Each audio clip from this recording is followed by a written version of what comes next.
Yeah. I'm 40. The door. Yeah, okay. You could walk here, Hung. Good. It'd take longer. I biked here before.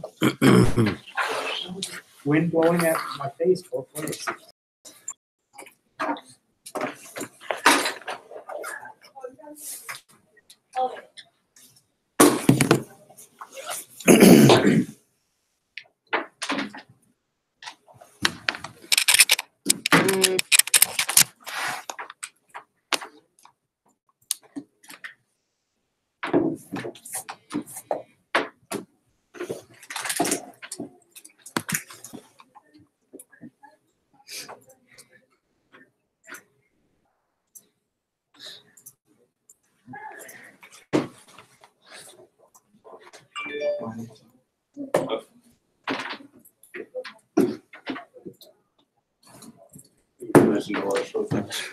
We're also supposed to be joined by someone else We gotta- from HKS. We should have Barley.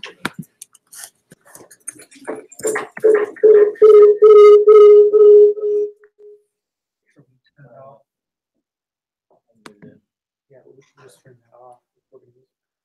So they can see. Ryan No, I'm not, Mason. Do you know Ryan Mason? Is he the design director? No. No. You guys want me first? Tony? No, that's Alex somebody or Yeah, other. I met Alex. All right. You guys go. Saw Alex. Brazeno or something like that. We interviewed his wife, Oh, yeah, she went to. Cora or Kara. So You do? Don just was like, Did you not boost first? can't bring anybody in. You did? The drive. I was like, dude, this is. What's the use size? What's it do?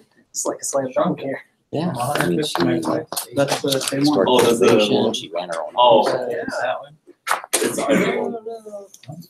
I gotta think about it. Stop thinking so much. Check the first one. It's nothing was compressed. Hung, are you guys first? Yeah, let me log into. We have to. So we can record it. Those are some impressive high tops. Don't get those dirty tonight. Yeah, it's a special occasion. You're dressed up. Those are your church shoes? I know. He told me don't wear anything in Adidas. Made me so upset. Wow. Did you see those, Stefan? No. Just look down. There's a light on underneath the table. It's like a lowrider that's lit up. That explains a glow. Dude, don't present anything. Just show him. Yeah, let's turn the lights off. Like create some ambient lighting in this Should I put space. some RGB lights?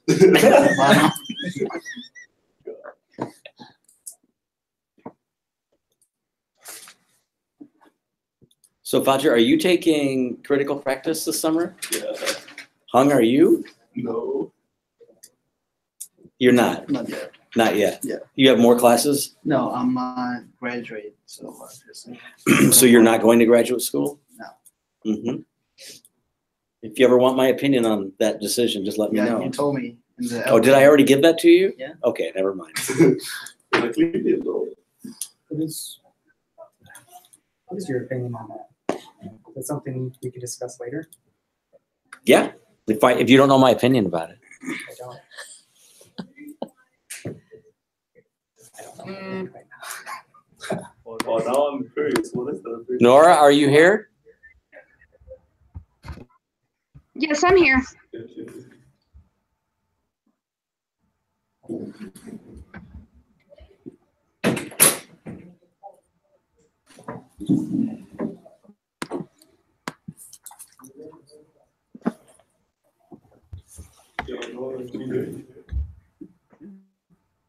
She's not muted. Do I need to mute her? Should I unmute myself? Yeah. Well, everybody's gonna get muted once you. Oh, maybe I'll talk with you. I mean, I don't want to keep switching it. What's going on with long-term buildings?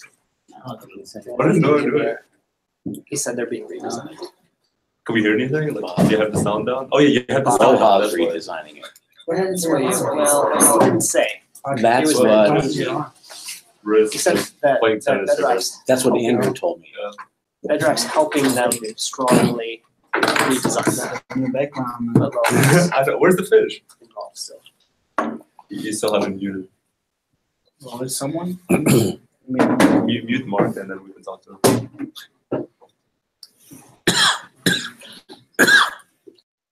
Wow. Okay. Wow. Wow. Wow. Can you hear us? Nathan, Yes, sir. Wait, what? that. Oh, it's okay. Hung, did you throw him up? Can you see him? Put your sunglasses on. They clean. He's, Dude, that's- he's dressed too. Hey, if you look at them, they're actually not bad. He's Yeah, going they all out. Yeah. Leather. What? Leather. Look smart, Nathan. Look Oh. smart. I don't think anybody I've ever had in reviews has put a tux on. Well, it's a celebration, so. That's right.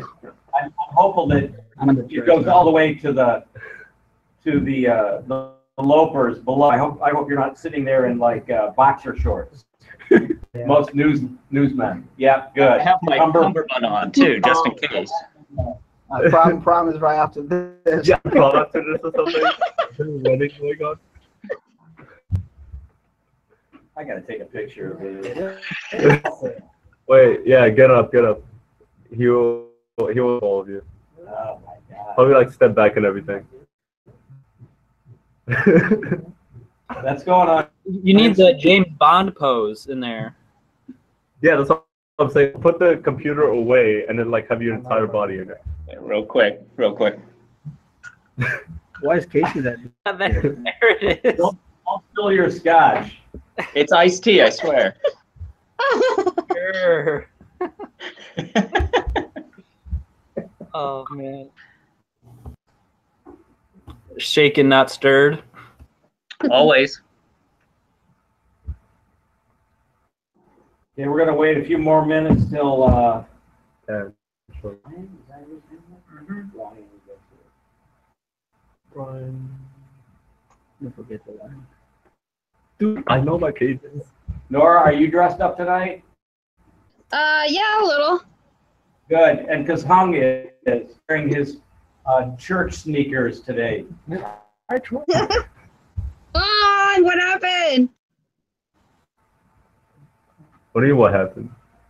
Well, he said sneakers, right? And Yeah, dress yeah. up. Shouldn't it be That's dress his dress shoes? Shouldn't it be dress shoes? I just moved so all my dress in the box. down in Oh, the you basement. should have worn your Yeezys. These get too casual. Probably call shoes. I got some Chelsea leather Chelsea boots. Why is Casey saying noob? Is his mic not working again?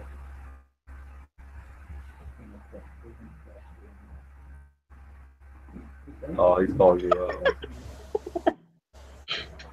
You don't know how to spell.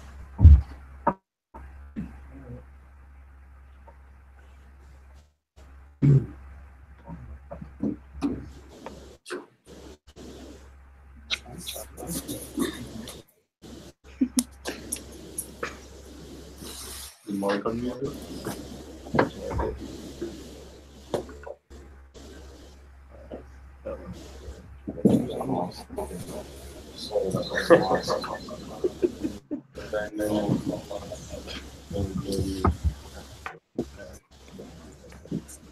Casey?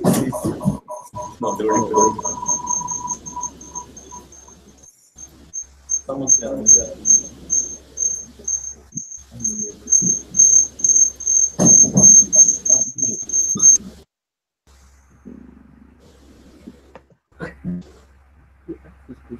Just use one microphone.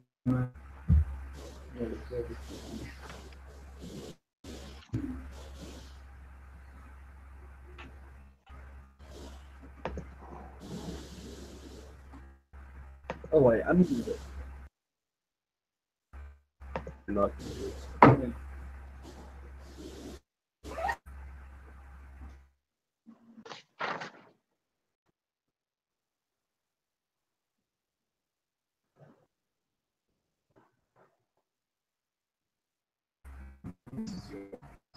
Oh, cheers, thank you.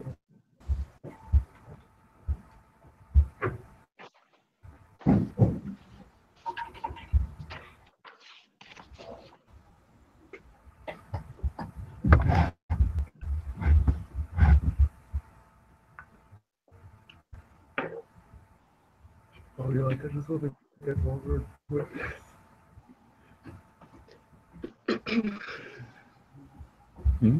I got some. Oh, sweet tea is on. Oh, I thought like you meant an actual drink.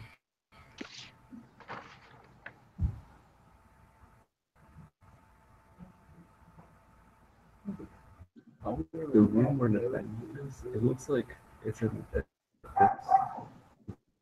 The wall. It looks like, yeah.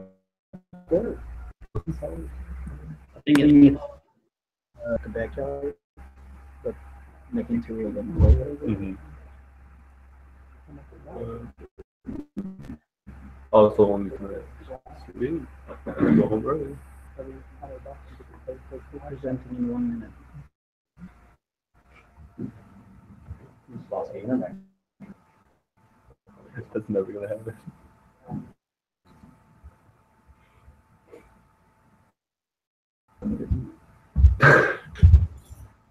So I just want to make sure Casey and Nora and Nathan, you all can hear me? Yes. Okay, good. So we're going to be broadcasting from that one. So I'll just try to speak loud enough. I want to get started by saying welcome to the second night of the Comprehensive Design Studio reviews here at the College of Architecture and Design at Lawrence Tech. I want to thank you all for being here tonight, especially my colleague and friend Michael DeCoster, who's the vice president at Hamilton Anderson, and this is the second time that he'll have had a chance to review your work. So I really appreciate Michael returning. Thank you, and I hope you'll appreciate the continuity that Michael will bring to tonight's session, because he'll certainly have remembered your work from before, and I think that will help the conversation for you guys. There are 3 teams, Michael, that we'll be looking at tonight. They will all have 10 minutes to present their materials, and then we'll have about 19 minutes to engage in a discussion. I am expecting Professor Dan Farrow to join us again, but I've not seen anything or heard anything yet, and I'm just going to double check on that. Nope, nothing yet. And I was under the impression from Eric Ward that we're going to be having someone from HKS joining us, but I haven't met Ryan, and I'm not sure if he's here. So when they get here, we may need to pause you in midstream and stop the clock and integrate them into the session. Mike, do you have any questions? And so, like before, Michael has the grade sheet as well, and he'll share tonight or tomorrow morning comments with me, and I will in turn return them back to you all. And I trust that the individuals that got presented the other night got their grade sheets from me for the comments from Jason and from Caitlin. So the first group, Michael, is Nora from El Paso, Hong, and Fajar, and I'm going to give you guys the floor. Okay. Okay. Thank you. My name is Nora Fernandez, and like he's mentioned, I live in El Paso. Our team is Hong and Fajar. And go ahead. Just to make sure, who's then the you? Yeah. Oh, thanks.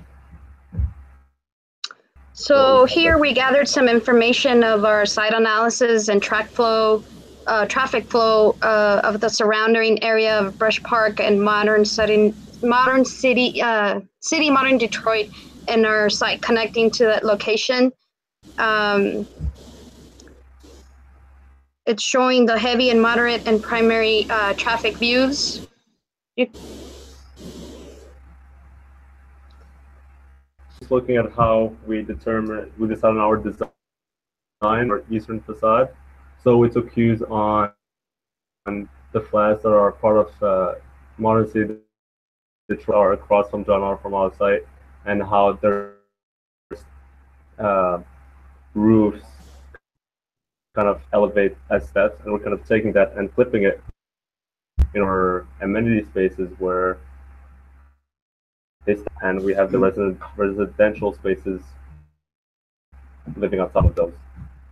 Next, we have a site analysis regarding the bike system, just because we are kind of interested in looking into how biking would be an integral part of our design in a specific part for us.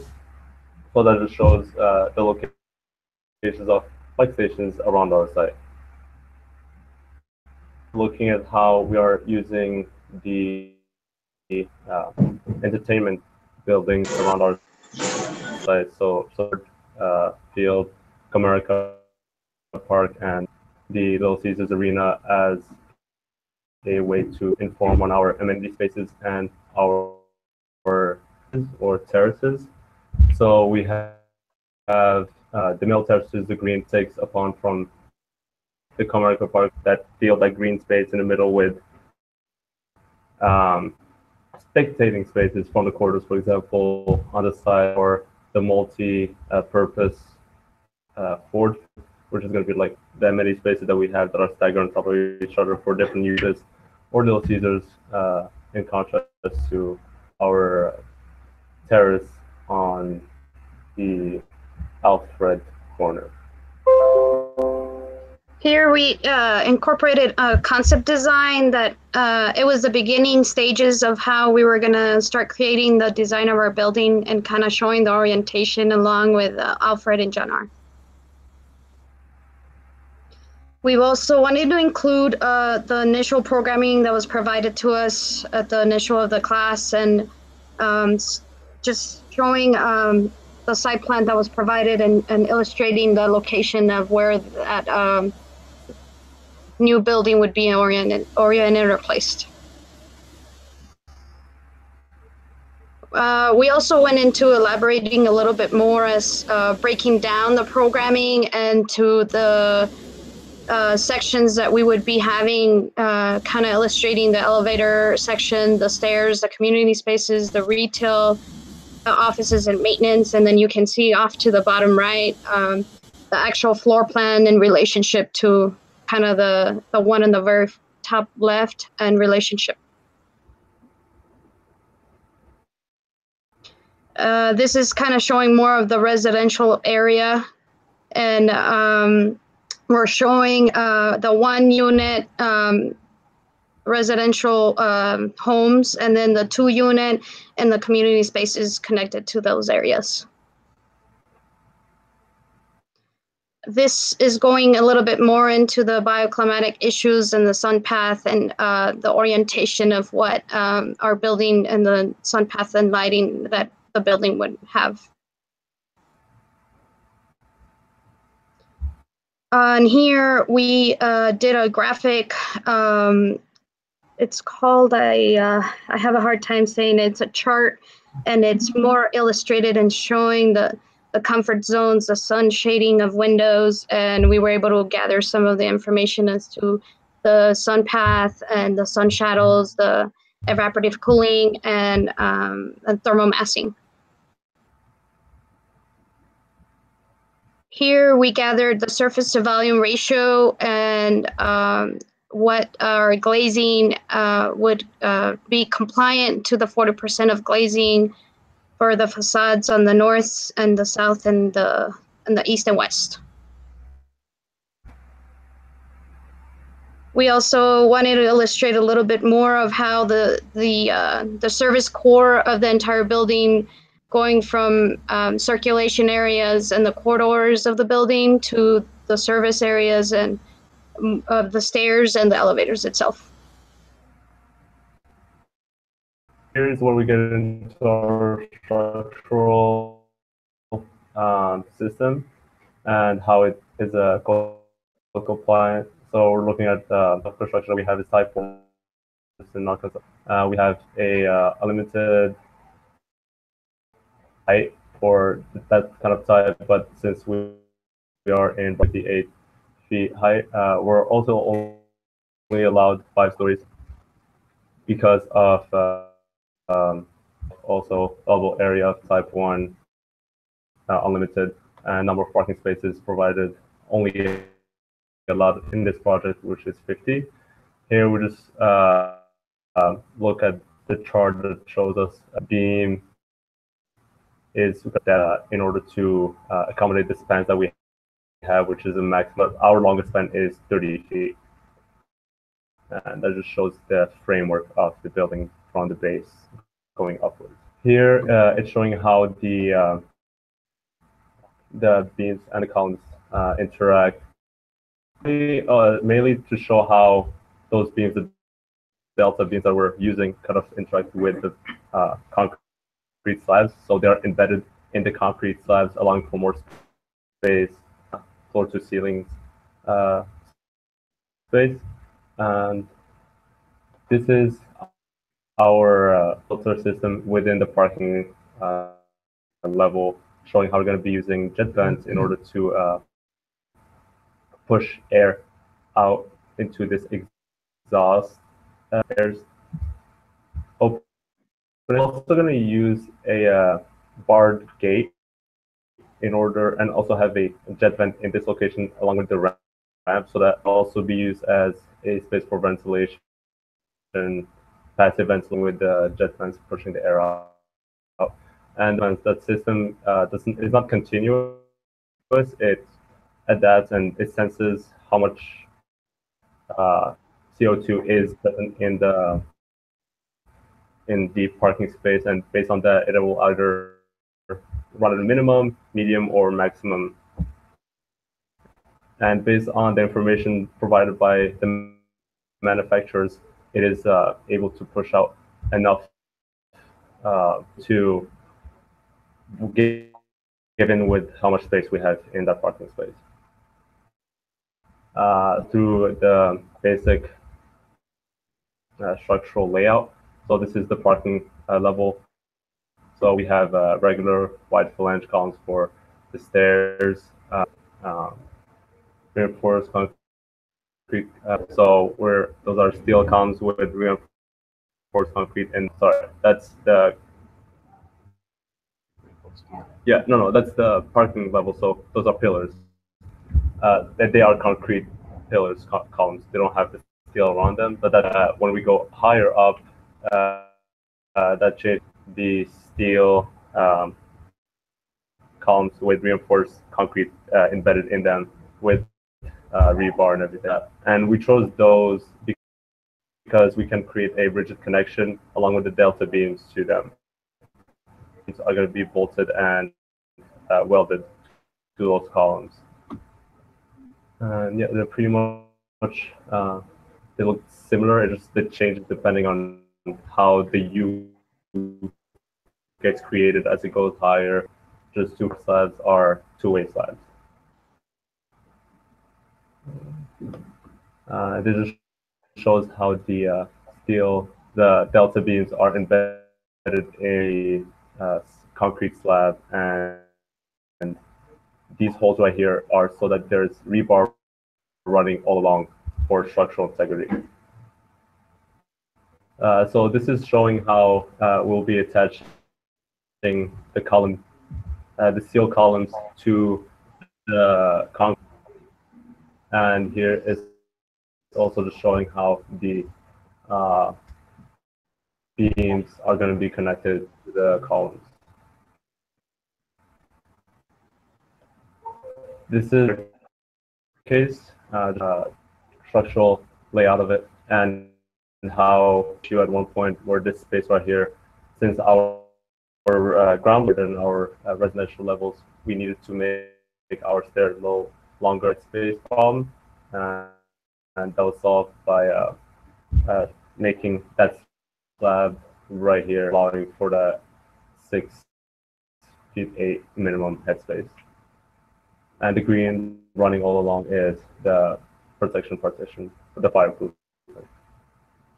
So this is just showing the different occupancy types, and the separations between them. Between levels, we have 2 hour separation required, and between the walls, we have 1 to 2 hour separation. However, those are the requirements.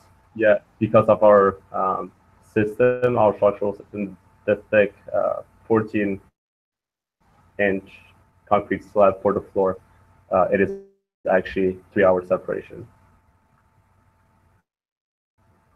This is just our site plan. Our site is within how our building is within the site. Yeah, go ahead. Anna. Go ahead, Nora. Oh, I'm sorry. So this is our underground parking, and it's basically showing the circulation, and it's also showing our life safety on the far right. It's showing our conditioned spaces in the red and unconditioned spaces in the blue. On the bottom, we are also showing the path of egress and the 2 hour separation that we would have on those circulation areas. The next information would follow to the ground floor. We are specifying our areas in color code, as you see, of our different spaces use, and also showing the unconditioned spaces and conditioned spaces of those areas, and including the path of egress of those locations.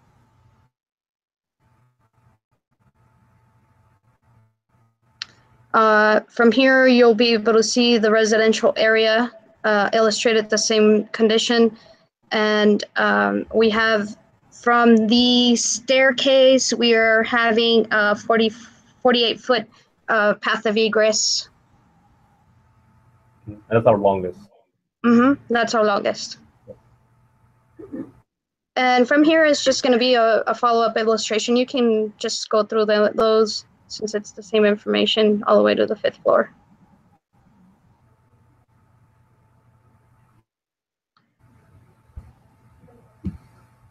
So at this point, I'm going to show you, this is an elevation. The side around it, it doesn't show as well on projection. But yeah, it just shows how we're addressing the facade with the terracotta and, no, sorry, the ecotone. And how we're using the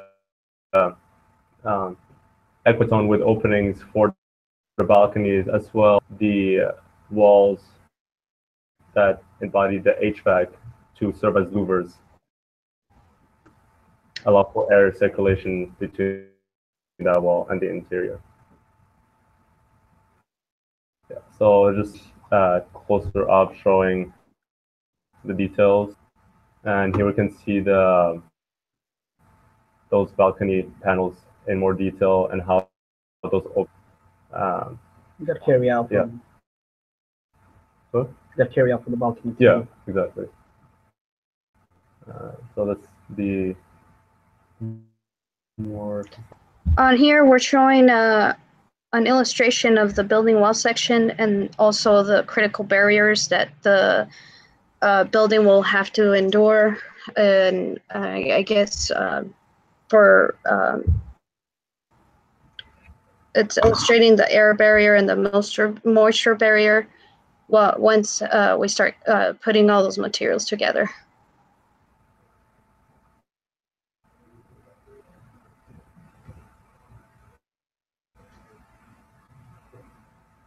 Here we're showing a section of Alfred Street, an illustration of how it would look from parking level all the way to the 5th level. And this is from the alley, another section from the alley. This simply shows our terrace stage. We are looking into the typical units and two-bedroom units. On the this is the Type A 88 units. Got a requirement for the clearance for the wheelchair to be able to turn a qualified with also you can see the HVAC system operated in each buildings on the balcony side. This is the Type B unit. A little bit larger footprint for the living room, since we don't have to, and the restrooms, and we don't have to worry about the turning of the wheelchair requirement for the Type A. Here's a 3D building wall section, and we're pretty much breaking it down to showing the connecting materials of the waterproofing membrane to the insulation and the connection of the window, and to also the Equatone panel. This is the use of the ceiling. So we choose this ceiling, and it separated into so you can see the ceiling itself is acoustic treated, so it uses a acoustic treatment for the room also. You can see how the lights drop down between the slit, and you can see also a little bit of the duct system that going.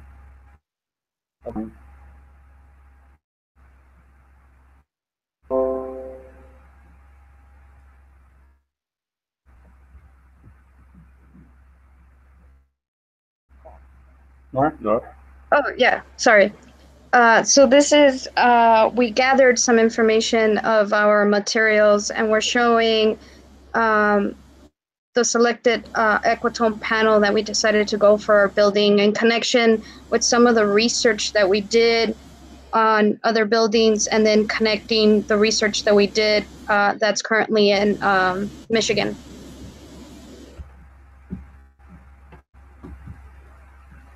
Okay, on this side, we're just showing address the glazing on our building. We're going to be using double glazing windows, and we're going to have argon, the gas with in between, and we are also have these windows within interior U space in order to create some passive cooling with the wind coming into that space and getting trapped in there.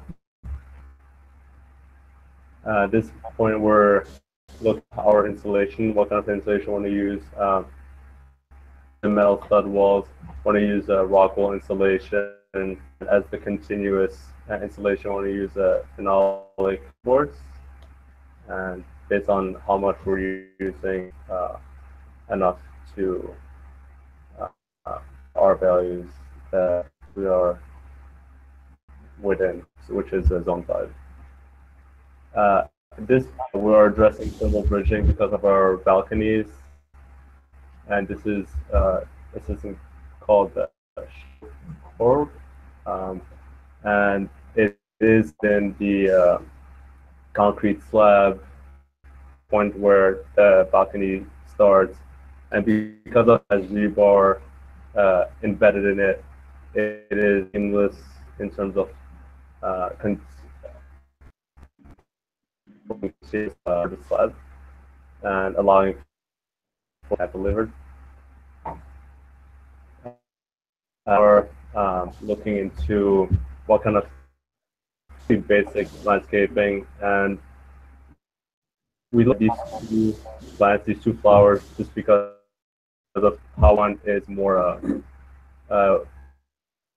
likely to be flourishing during the winter, and the other one more like during the summer, and that kind of contrast that will be a visual indication of season on the site, on the apartment. Next, we go into the HVAC system. I'll use primarily two different HVAC systems. For the units, we're using the single packages. The units, and you can already see how those are going to get in each unit. For the old using the VRF systems, you can provide the for the whole building. Going to the unit plan, that's how our and supply bill is going to run. So this is the overall HVAC plan for the first floor and the second. Reflect the ceilings and show the sprinkler system of our building. So on second floor. And plumbing system, we use it collectors to heat up the water to be helping with the overall plumbing system for the building. The water, the rainwater. Also, we also got water tank. It's gonna be using the tank's gonna be underneath in the parking lot, and be collecting the water from the bath sinks, and then reroute it back to the toilets. The renewable energy using PV panels on the rooftop. Besides providing clean energy, it also combining solar panel for the solar water heater also. So, and it also provides shading for the roof, reducing the summer month. So this table for LCA measures. So this is showing how much bad gases are going to be produced during the production use, end of life, and beyond building life. So that amount of CO2 production is going to be emitted the lifetime of the building, and then also looking at those gases are going to be emitted depending on what kind of systems are running in that building. So the wall systems, the foundation, the column, the roof, the floors, etc. Materials. This is just an account of our lead points that we've accumulated throughout. We see as we can accomplish going forward to make the buildings more green. This is also credit to Cody from his prison one. Here we wanted to incorporate the sustainable landscape according to the climate response a little bit more, and the native plants that are to Michigan, and that we would be able to apply as a landscape on our site plan. So this is the picture of our section cut. Render of our side, the second floor, looking in the gym area and the gym area from interior. A small render unit, the library area. The exterior, looking across with John R. and Alfred. The top of the building, where you can see on the top It's where the water solar heaters, the RES panels, and the VRF system on the top right. So that be project. Thank you for listening. Thanks, guys. Take just a pause for a minute after people walk in. Won't walk in there. This is Michael DeCosta. I'm Mark Barlow. The big KS, and you're great. Welcome. You're welcome to sit here if you want. And I'm gonna some grade sheets.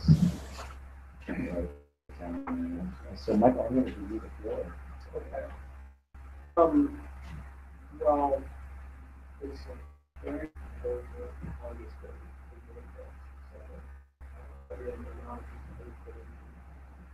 putting together how this thing is put together.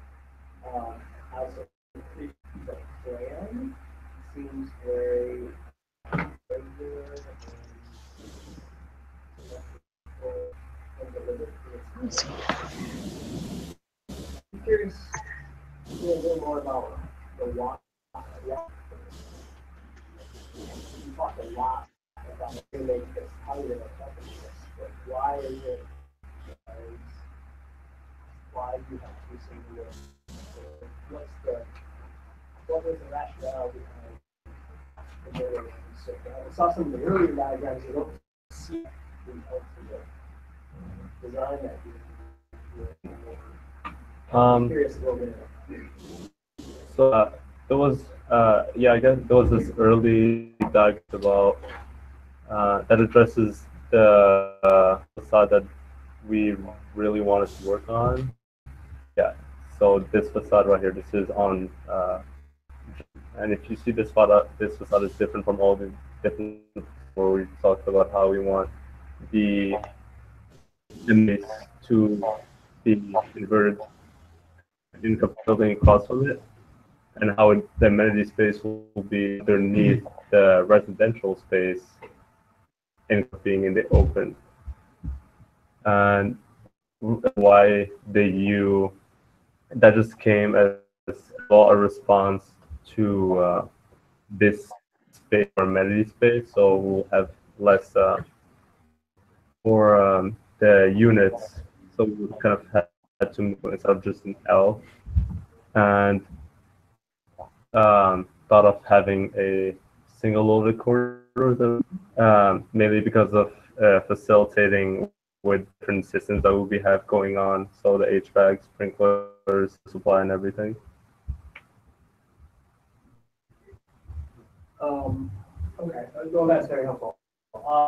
Struck, maybe it's because the way you presented it, something about it, it's like the property somewhere really celebrates its systems and making it, and that might be approach that you, if that's the way to that I suggest you try to celebrate more in terms of highlighting what they're doing.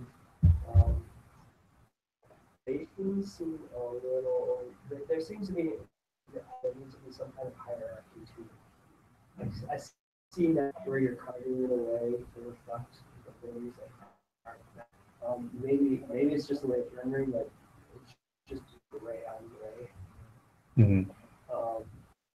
Yeah, it just looks very different on the screen. I don't know what it looks like. We're looking at oh, okay. Lights on. Yeah.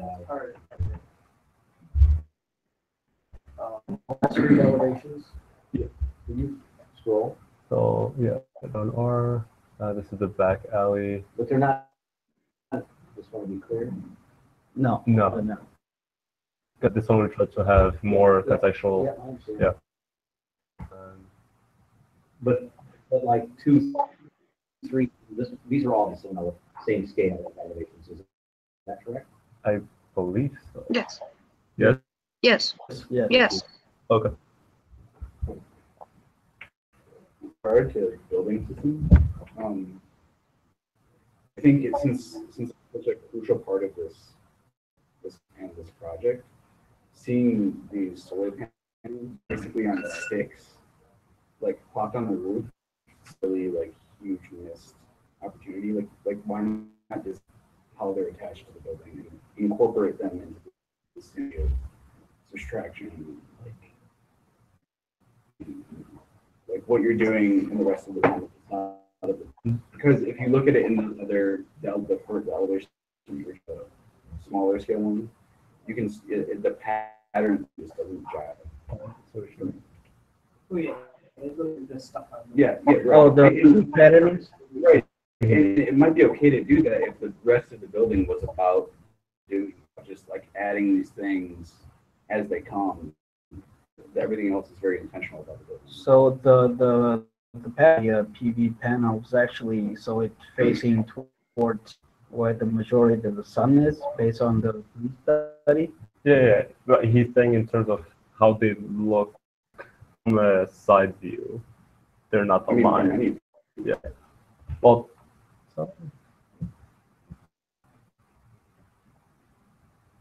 Yeah, I see what you mean.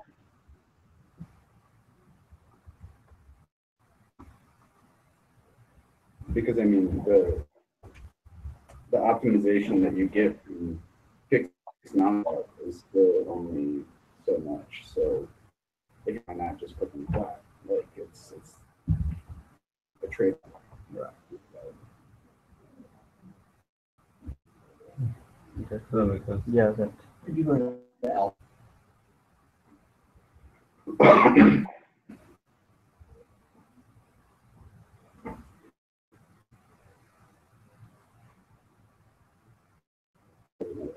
Where's the handles on that? They are also made out of the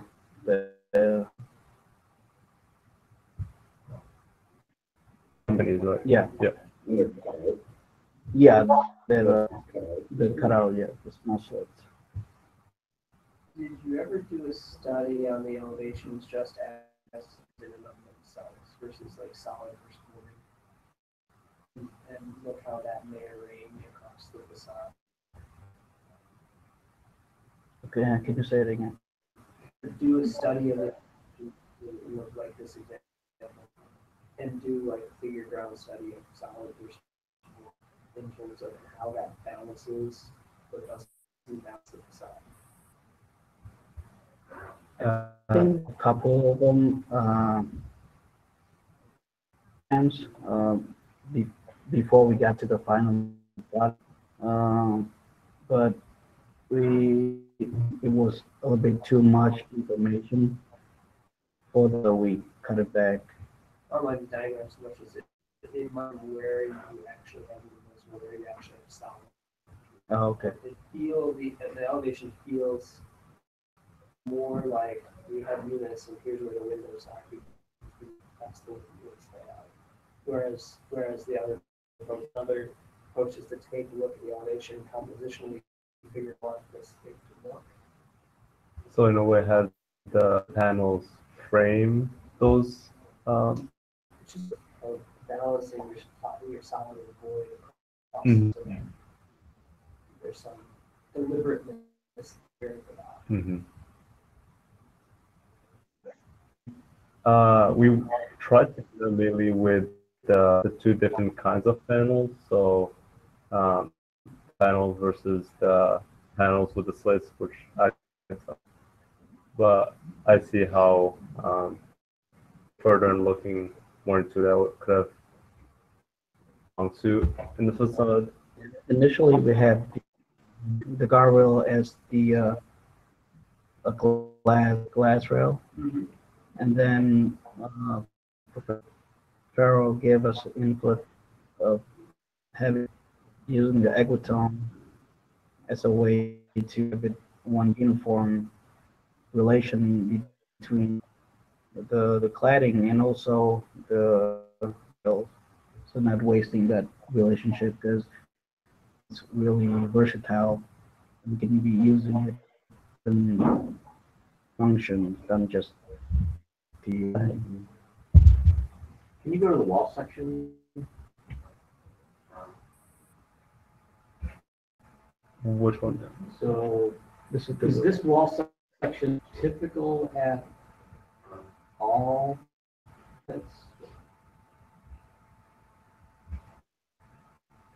Yes.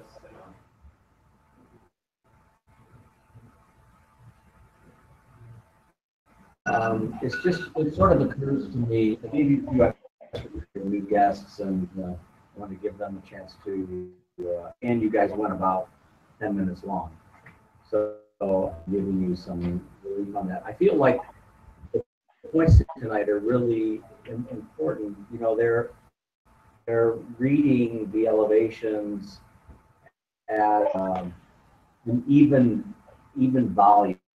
Conversation in a room that's kind of all at the same level. Only one voice that's being heard above the other, through the others. I think the coloration, right, the palette of color is fairly even, keeps supporting that notion that it's kind of without hierarchy. Mm-hmm. So the using the same material guardrails supports the aesthetic of heterogeneity of, which I like, but then deciding to go with a similar and in the same grain continues to reinforce the evenness of everything and doesn't really allow anything louder or quieter in terms of like. And then I see parapet, which reveals tone on the street, right?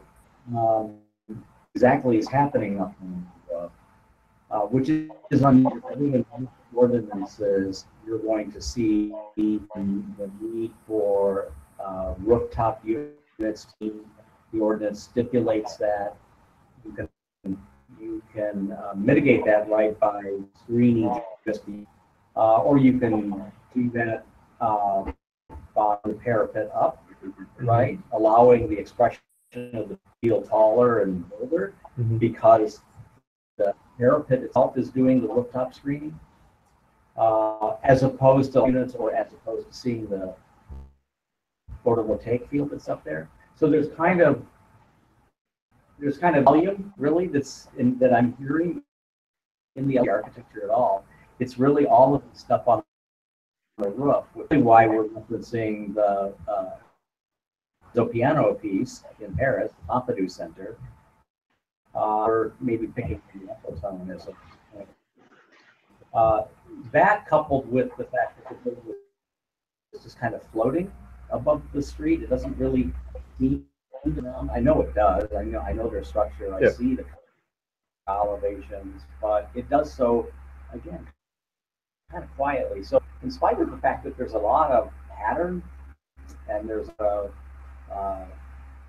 joints and a lot of movement in the facade, it's still a pretty calming in some ways, and meeting the volume opportunities in the way it's drawn, size balconies, the inverted the Z that you're doing and cut out, because even beyond is rendered in the same kind of color. I mean, the form of the building pop in nations and in some of these drawings. So that's maybe a little bit of disappointment in that. But I also feel like this is a real interesting project because we talked a lot about you guys throughout the semester.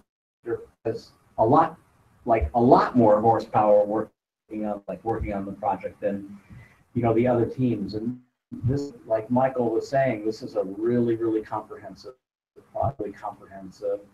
sort of examination of a mixed-use building. And I guess my observation kind of goes back to what we were talking about earlier when Betsy Williams was here, and she asked why such a robust structural system when we for the whole building. If you remember that, yeah, I remember. General threat and like, did that ever did you read the conversation in your at any point? Well, kind of go talk about it. Shit, like, can we read? And if we could redo more? I guess that's my question for your team. If you were to look at this and do it again as like a value exercise, working in our office, what would you know and what you know? I mean, definitely would not use the system as we did this time because, I mean, it is a signal system. Yeah. I mean, 14-inch floor slab, that's significant. But, I mean, it just had to do with this. Just didn't want to have columns just raining down every 15 feet. That was one of the things that we would work on. So this approach, the delta beam, helps you, Exactly. So and would the delta beam then be appropriate mixed-use residential building? What kind of like volume or footprint would you recommend it for? I mean, because you guys really got this. Yeah. Well, personally, I would think delta beams would be ideal for. I mean, obviously, they have long spans. It would be ideal for spaces that required that space, that uninterrupted space. In my opinion, I would just see it as a sporting venue, because that's what you would see is that what you see as a large space that. But yeah, I see delta beams as a system that can work without being overly chunky, because although it's fairly big, in order to create those large spaces with regular beams and structural systems, it requires really thick and deep systems. But if you boarding and maybe assembly type spaces, if you in a mixed-use residential building, what kind of building do you have? Oh, residential, okay. Something. I would see this something definitely bigger, way bigger for sure. My hands with this something like 52 feet, right? Yeah. The 52 feet are 24. The size of 24 inches thick. But the idea is that you get to drop the floor height down. Right. Exactly. Right. Because the beam is flat. To go to Mr. Farland's question, if you had a high rise and that's what I was trying to say. Shaving 6 inches or shaving 8 inches per floor, they actually give you an extra done. Right. The developers are going to say, I'll take the extra floor, thank you very much. That's where I'm trying to take you, because see, in a high rise with the delta beam, you get the efficiency of structure within the diaphragm, right, within the slab. And when you start to add up all those pennies, right, you can slip 1 or 2 in a 20-story, 30-story building. Yeah, I mean, if we're going to go to that part, that doesn't really help us, because in terms of the space between floor to ceiling, it helps stay below the 58 feet. I don't think we would have been able to do it with a regular system, because the floor to ceiling height would have been too low and had to put a little higher and then go beyond the 58 feet. So, yeah. Could you go to the section that showed, and I think talking about this, the thermal, the section, the thermal configuration, that one? Is the phenolic insulation also running vertically? Yeah. Mm-hmm. Yeah. Is this, so I don't know. Is this your sheathing? Or is the phenolic board on the sheathing? Because I don't think I'm seeing, Nora, I don't think I'm seeing like high-base gypsum type dense glass or any sort of structural diaphragm on the verticals. Can you walk us through? Or is the phenolic insulation actually a sheathing? Yes. Yes, what? Yes, it is. It is a sheathing. Mm-hmm. Also, my question is, why is larger cavity space for installation? Just in terms of cost, I would imagine if we didn't have to go all the way, we don't have to spend installation that's unneeded. Or Good place to start arguments on this. There's a lot of money in this project. true. When I see installations, space and also when you hear the 3.5 wall. We probably don't need the 3 inches of insulation in the cavity at all. No, panel is about 8 built-in. That's what I found under. Is this all vacuum panel? What? It must be this Really insulation. Right? But you also have another plate that talks about the two specs, right? Insulation specs. You have mineral wool? No, you have rock wool. I think so, yeah. They call it the same thing. And where is that in? Yeah, that's the yellow part.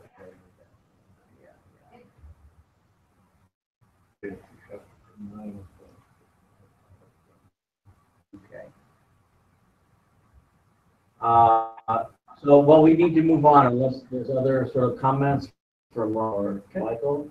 Go ahead, Dan. Can you perforate that phenolic insulation board? Can you put fasteners through it? Yeah. What? I can't hear. Oh, yeah, I said We it. already answered. You don't need to know. That would be my question. Okay. Nora, Hung, and Roger, thank you. Thank you. Daniel Ryan from HKS.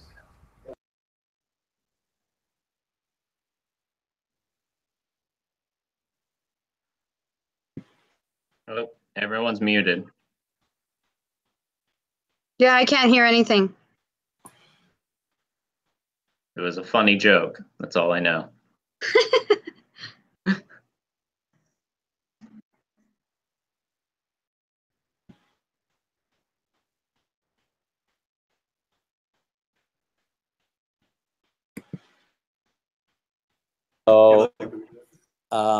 So, does my volume need to be on? Yeah, it'd be helpful. Okay. If you have yours on. You all are going to hear Nathan from this one? Yeah. So you guys need to mute?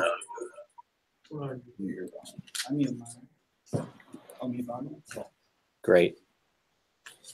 All right, can you see Okay, my let me screen? start the clock. Somebody needs to put their volume up so we can hear it. You're all volume. If I do it, no, he. So Jess or Nathan, can you give me an audio check real quick? Check 1, 2, 3. Check 1, 2, 3. God, sounds as good as he looks. Well done. Oh. Are you dressed up too, Jess? Or I have a nice shirt and a nice sweater because it was pretty sunny, so I didn't want to wear a suit. Okay, very good. All right, so you guys can go ahead and get started. Thank you. All right, can everyone see my screen? Yes. All right. Cool, I'll start. All right, hello everyone. Today we will be presenting our last presentation for our design proposal at Brush Park. Our team consists of Nathaniel Banker and Jess Guzman, me. Our project name is Amethyst Living at 124 Alfred Street. So our project breakdown starts with the project's neighborhood, Brush Park in Detroit. Our site is centered at the heart of a new development at Brush Park called City Modern. Our design will focus on the future image of Brush Park and the relationship with the current Brush Park. The project is in a neighborhood of Detroit called Brush Park. The intent user of our project is citizens of 55 years and older. The intended program for the project is a residential building consisting of 50 units and amenity spaces like retail at the ground floor and parking spaces. For our site analysis, we focus on the current and the future characteristics of Brush Park We have the city modern development in orange, consisting of different building forms and urban design. Most importantly, incorporating the new public green access in between buildings and blocks. This is an important language of design for Brush Park that is going to portray into our design. We also have existing historic buildings that tell the story of Brush Park through unique architectural styles. One important building being the J.P. Donald House, situated right next to our site. The first design approach to our site was a new public cut to the existing Brush Park fabric. This plays a similar role to the city development with incorporating more public access to the residents. By doing this cut, we create a new center courtyard and viewpoints for the units as well. In our site plan, you can see how our building wraps around John R. Street like an L shape with a retail space and the relationship to those new sidewalks and street parking. Also, it has an openness and access from Alfred Street. We made a way finding pavement and green spaces to take up the courtyard design.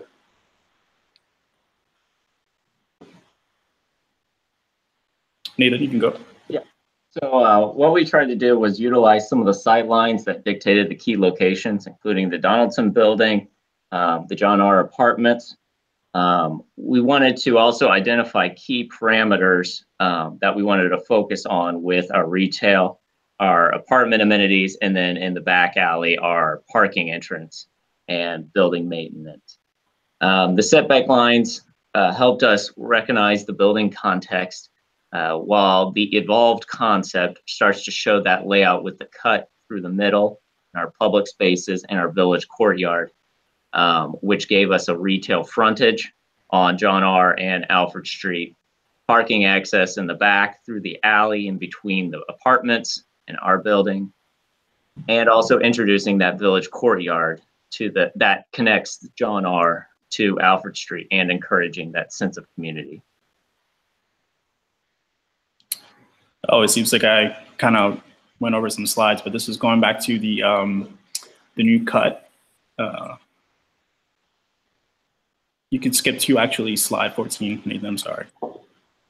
Yeah, this is also just a quick site plan that shows the property line parameters, how our building fits inside of it, how the site plan tries to play with some of the streets that exist, giving us just more access to that retail frontage, playing with that courtyard, the connection to the Donaldson Building, to our immediate west, and so on. So concept, our architectural concept derives from geode rocks. The physical properties and color variations became an influence to our design, but also the pragmatic spaces. We compare this concept to an idea of like an interior and exterior composition. So an idea of nature versus, or public park versus residential urban forms. If you go to the next slide, actually, you'll see kind of taking that concept. And then you go to the next slide. This is a summary of how our building came to be. Ultimately, our form becomes this carved courtyard with terraces that connect and open up to the Donaldson House, allowing residents to see the history of Brush Park. This is a rendering of that carved courtyard and the open land from Alfred Street. And you see the access to that courtyard and some of the green spaces as well. This rendering is across Alfred Street, looking into the courtyard and leasing offices, but also the cascading terraces and the green walls.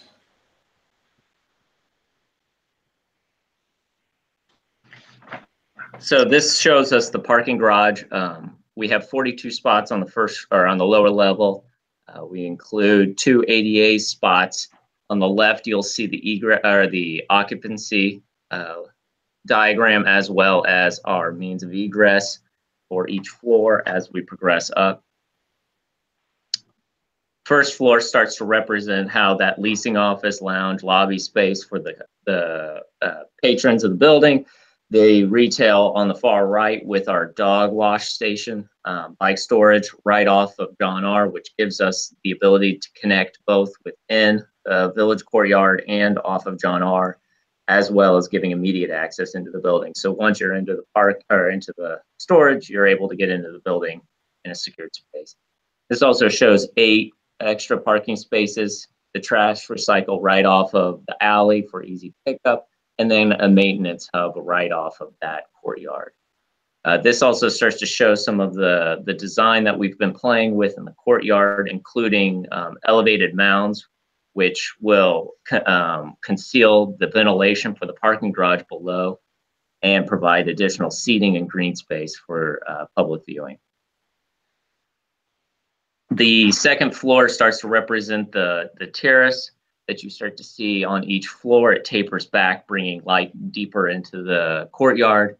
All of the floors are stacked, so 2 bedrooms are stacked on top of each other, as all the spaces are. We do have a cut on the alley in John R, which allows light to come into the space. It's also kind of receiving the public into that space, drawing their eyes, drawing their attention into the courtyard, trying to express some of that attention. And you start to see as that piece starts to fill in, it creates that tension. It also includes our community space, our gym, with plazas on each floor, giving each floor's tenants a place to kind of get away, enjoy the outside. And then finally on the 5th floor, you see the top of the amenities. We've closed off that corner piece on the southeast corner. We've included the terrace here with multiple exits. We have an additional terrace that we can start to play with and bring additional amenities into our space.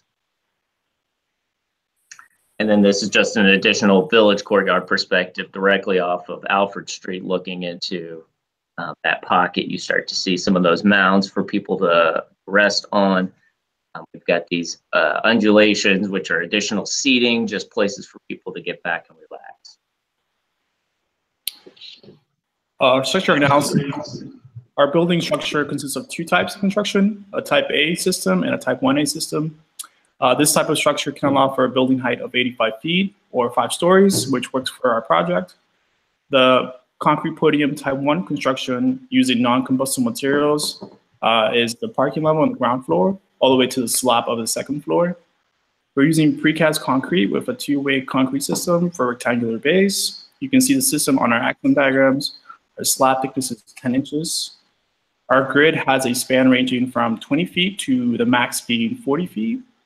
The precast concrete rectangular beams are sized 12 inches wide and 30 inches deep, with columns sized at 12 inches and 24 inches deep.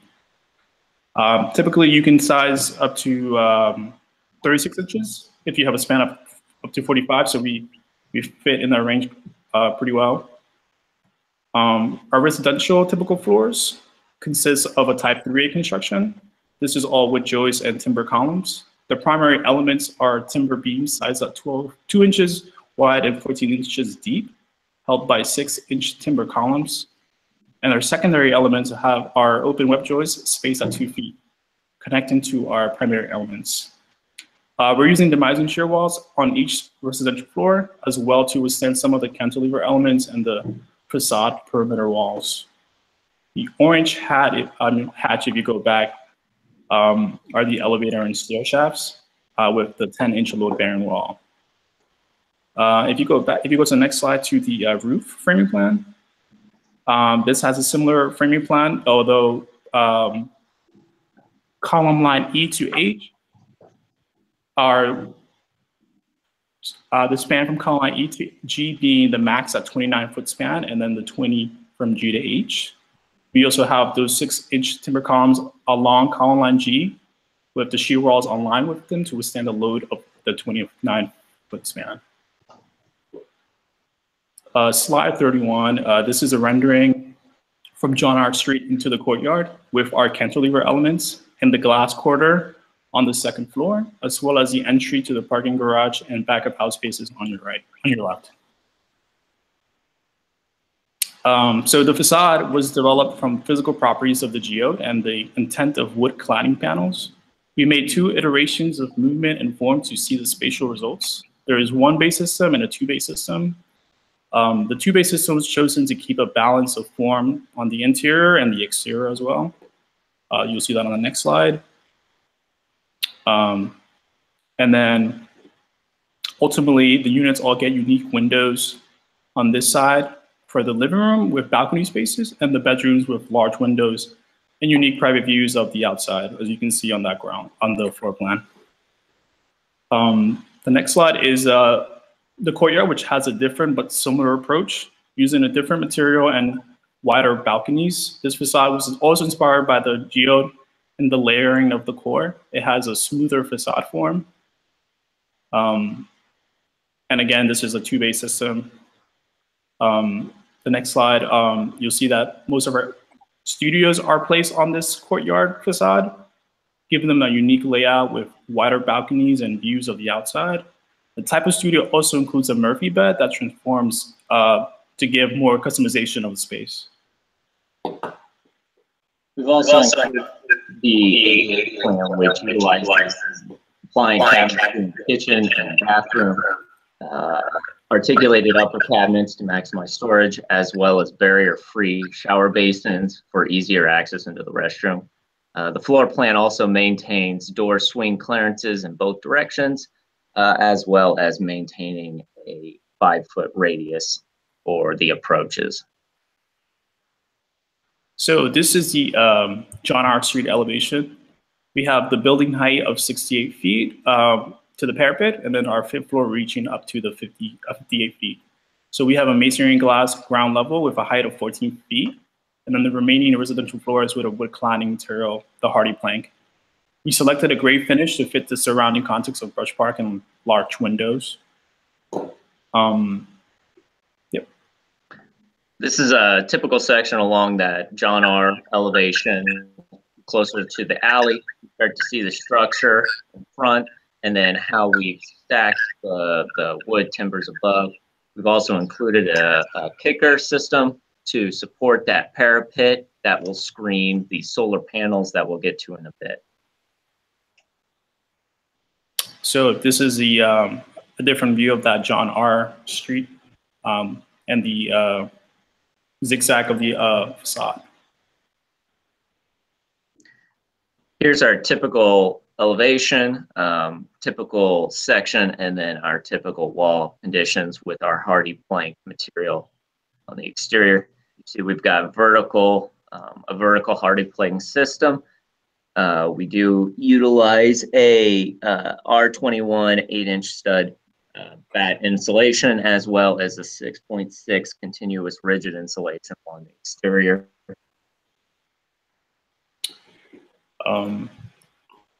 This is the Alfred Street elevation. The facade here illustrates the transition of materials and form. The facade in the courtyard changes its wood cladding orientation and color of material. We also see the relationship to the Donaldson House on the right and the new green public spaces. Our village courtyard as well has planters and cascading green walls to provide an image of nature, social interaction. And then this is the Akoya wood wall section. This shows just a little bit different. It's a horizontal pattern. It's a 2-inch plank that serves also as a bit of a R value to our building system. On the right, you see how that cantilever over our courtyard receives people, but also supports our studios above. So this is a schematic section showing another transition, a better understanding of the transition where it happens between facade and materials. We also illustrate the cascading terraces with the gym on the 3rd floor and the meditation room on the 2nd, as well as the green walls and going from the ground to the 2nd. And this is a kind of view of what I just said with the gym and then the stairs going down to the meditation room. But you also see the materials. And then finally, this is our section of some of the balconies with perforated gyp below. We have a suspended balcony system. And then this also just shows how some of those corner conditions that are elevated above the courtyard are supported and trying to create some continuous insulation. So this section, another schematic section showing primarily also the relationship to the street and the cantilevers and the cascading floors as well. The next slide, you'll see the perspective of that cutout going into the courtyard and the structural elements holding the cantilever floors above. And this is actually a view of that second floor corridor with the glass walls. So finally, we have our some of our MEP analysis. This light analysis represents foot candles as well as a desired foot candle per room on the left. This plan helps represent the locations of built in artificial light within the units. It also represents the potential for future development to bring more light deeper into the space in order to achieve 75% total connected light load. So with a little more time, we would be able to create more of an efficient lighting system, a natural lighting system. This section shows how the power is brought into the building as well as how the solar panels connect to the grid. It is not expected to achieve more power than what the building will use, but any additional power will outflow back into the grid. Again, our section shows how that solar power is received into our main mechanical room, distributed through our mechanical space, and then on to the other spaces, as well as how our lighting system, built-in lighting, will work within our units. There's also a solar investment tax credit that cuts costs by 30% through 2019. So our total investment of 162 panels at $320 per panel would be $51,000. That percentage would then drop down to 36,288 through 2019. And then on the right, you see that will produce up to almost 70,000 kilowatts an hour.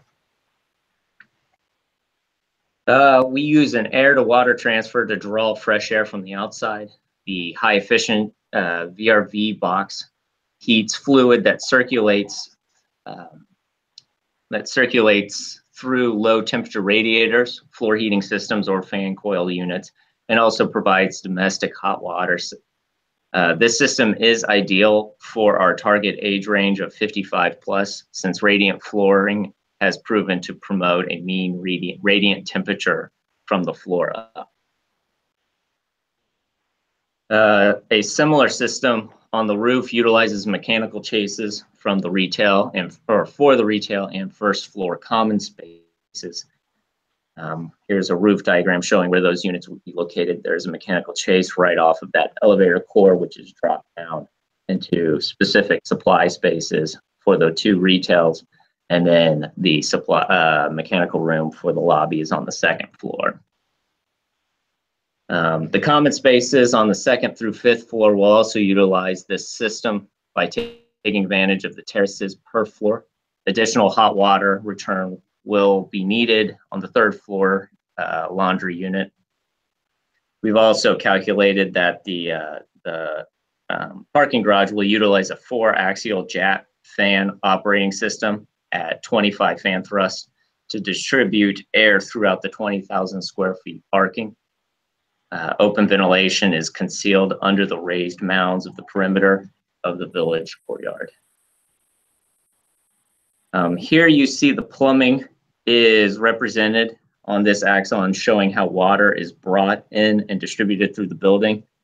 The building also utilizes a rain collection system on the roof to two 2,000-gallon underground storage systems that will be utilized for gray water applications.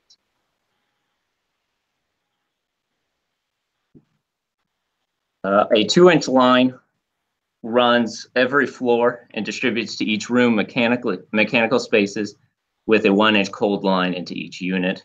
Once heated within the unit, a 1/2-inch line for cold and hot water distribution runs along the corridor, emphasizing the importance of maintaining the stacked floors to contain the plumbing to the interiors of the panels.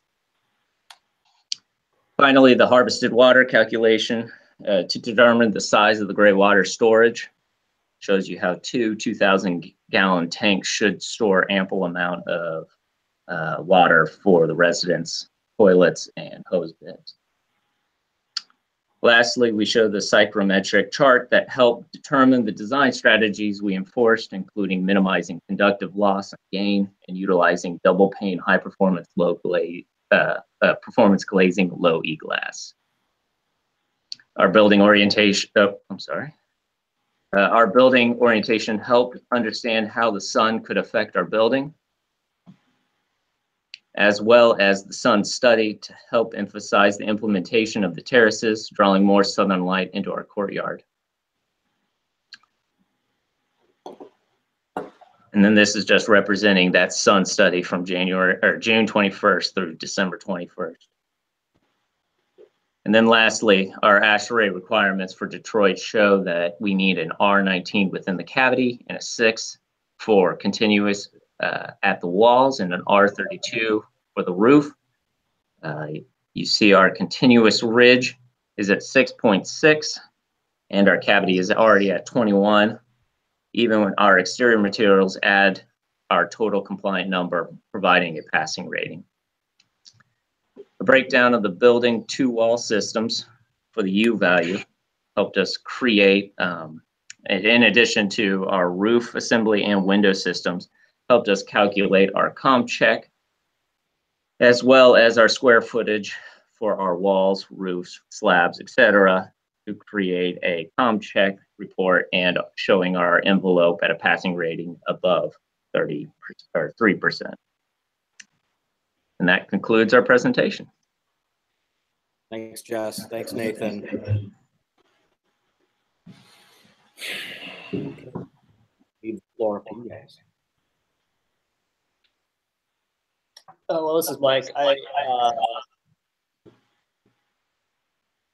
appreciate I remember this from last time I was here, and it's a very clear concept that you guys are that you had laid out, and I think it's further developed from when I last saw it last time. I particularly like the fact that you almost flipped the idea of public space on its head here, because you're now cutting across the site with essentially a public space that goes diagonally across this corner site, which is rather unique. I also appreciate the yin and yang kind of situation that you have with the terracing down on the open side and the terracing up on the corner side on the John R side. And then there's a nice hierarchy between what goes on inside that courtyard in terms of materials and the exterior. So the exterior is very plain and very simple, but contrast that with the interior, the warmth with the wood-like material on the interior is very nice, I think. The only criticism I would have of the elevations per se would be the base.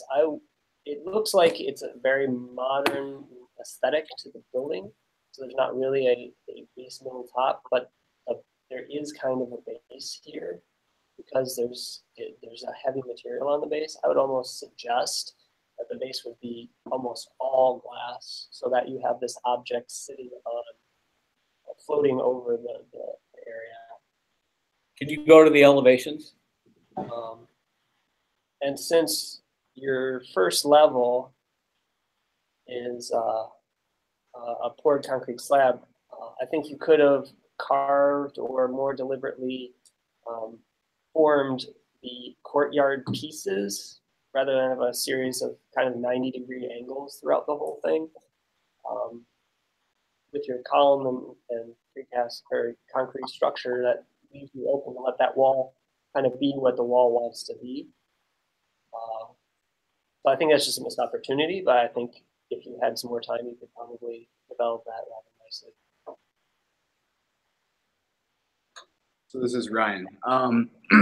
My first thing was also going to be about the brick on the base, and for me, I think it might be it's more about just like the heaviness of brick more than it is about like the solidness of it. Because if it was the wood paneling coming all the way down, I don't think it would be the same comment. And secondly, the windows that you have on the ground floor, I don't understand why you would pull it all the way up to the bottom of the slab above, because that glass is just going to end up being standard glass. I mean, it's less sensitive. This upper portion would be a spandrel glass. Right, and I feel like it breaks up the facade on the first floor too much. It's just an opinion, my opinion. And then a graphic thing. I'm a huge stickler about graphics. I really think it's like the most important thing that we do as architects is draw, right? So most of your sections don't show a hatch for the ground, and that's super irritating to me, because it makes all of the that one is a good example where you did it correctly, but if you go through the other ones, I mean, even that elevation doesn't have, like, there's nothing that the building's not sitting on anything. This is like another good example. There's a bunch that don't, but like this. It's the projector. Yeah, sorry, never mind.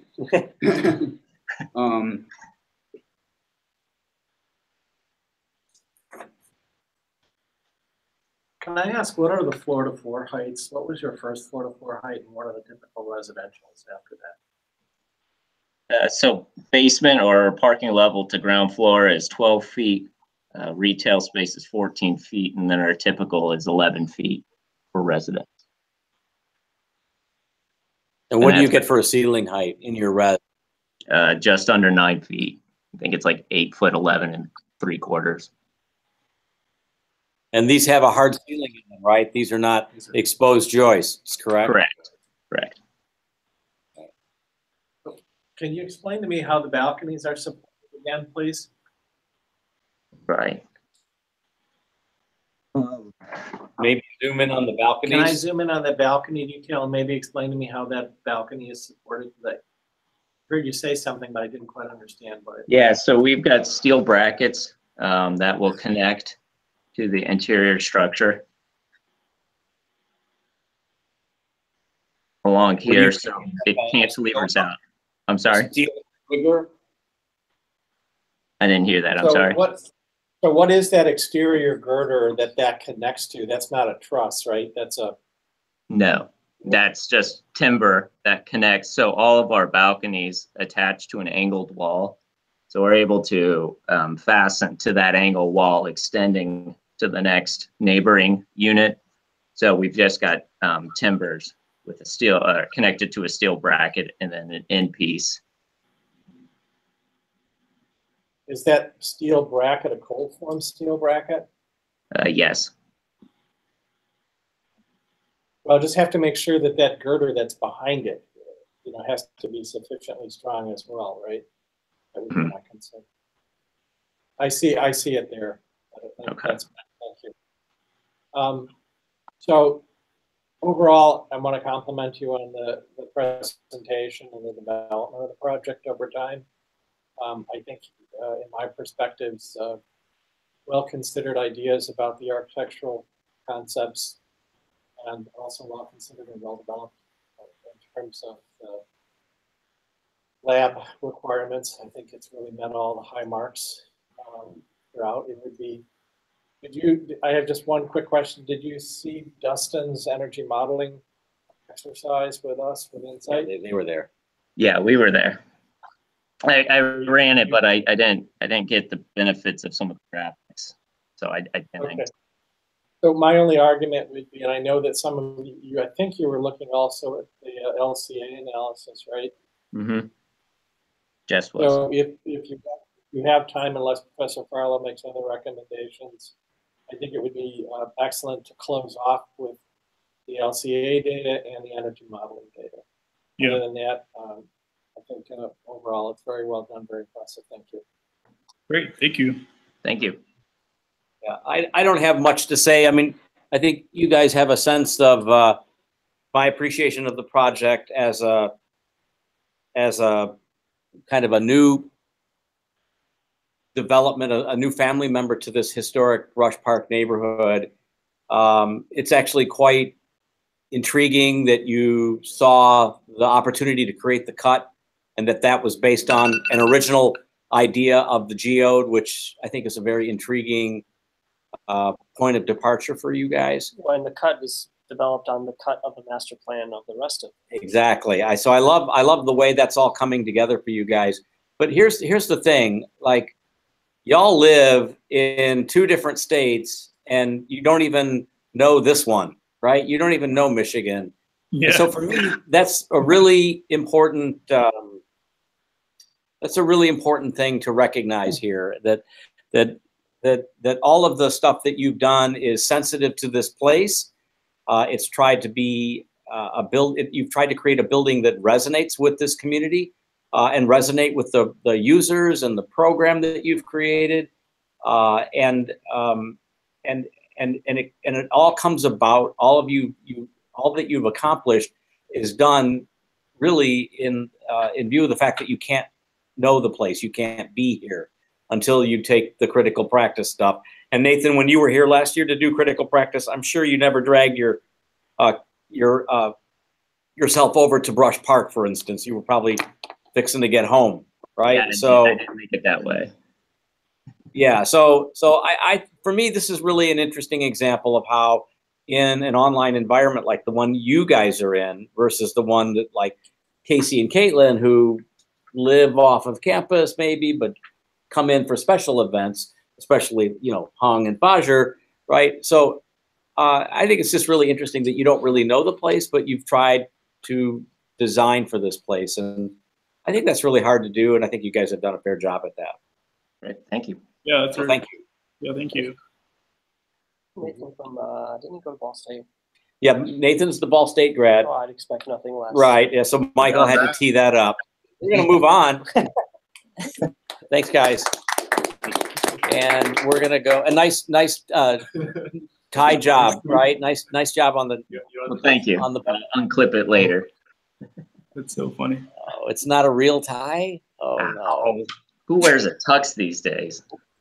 Oh my God. All right, guys. Let's see. So, Cody, is it you or Richard? It's probably you, right?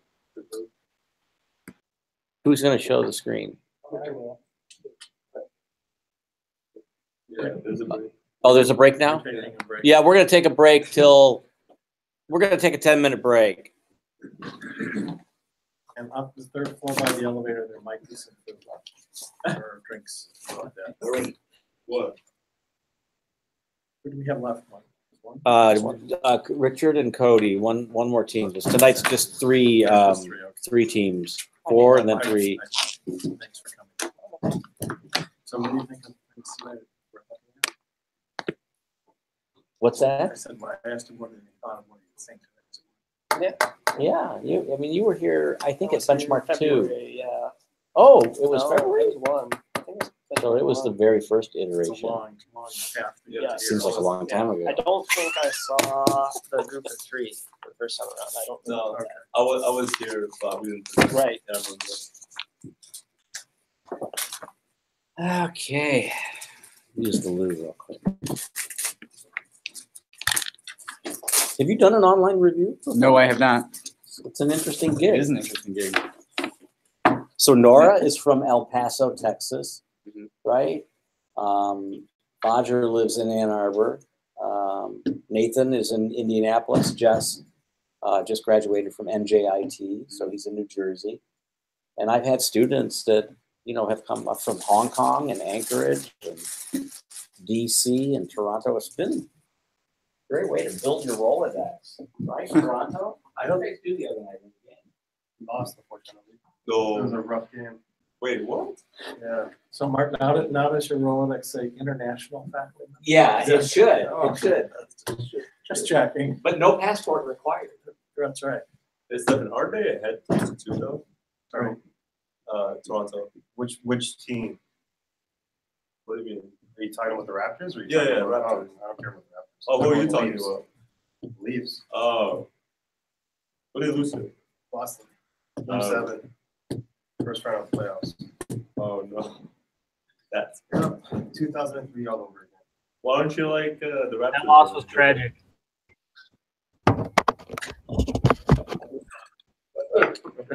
Probably John. I don't think that was John's voice. Was John Where's on? John? Where is John? I think that No, was Alec. Wait, why do you care? Because I hate Boston.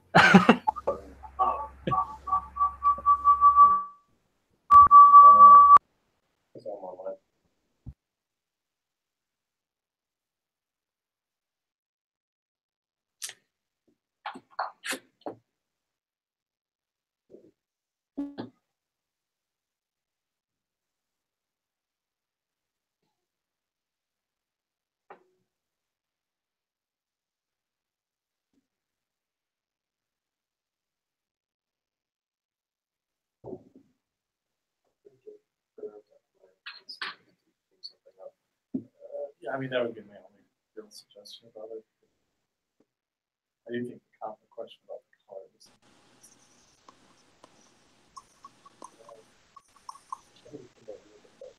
Yeah, I don't, maybe there's a way.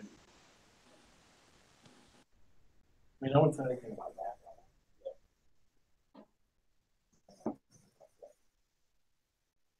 That's also what I inputted in the PS5.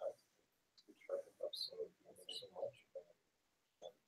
Slightly harsher than it's supposed to. But also when I look at some of the elevations, the paneling is like mild. Yeah. And that doesn't show that. In the perspective, I don't think I saw it. Maybe it does.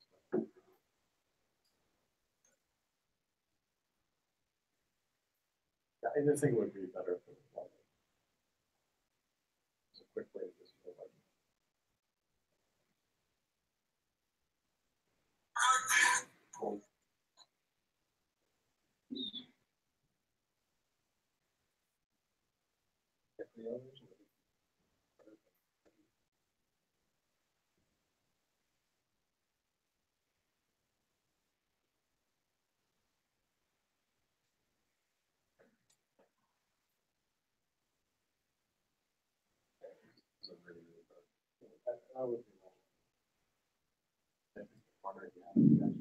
You made this corner.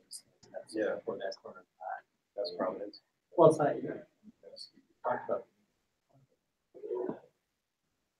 Originally, we wanted to do a special like screen over breaking that up. I just think if you use those kind of privacy screens that you plan like this project, I showed you that. It's just when it was like last week we were working with it. It's just like it's not incorporate. Hey, Jess. Well, you made some details. Basically, what I would do is Nathan, what did you guys do the renderings in? What software? That's SketchUp with V-Ray, and then I exported the line work from SketchUp and overlaid it in Photoshop. Mm-hmm. Yeah. That's well, I appreciated the quantity of them, but I also feel like they kind of had a flatness about them. They didn't really have the contrast of light, like sunlight and shadow, as that would have been more effective.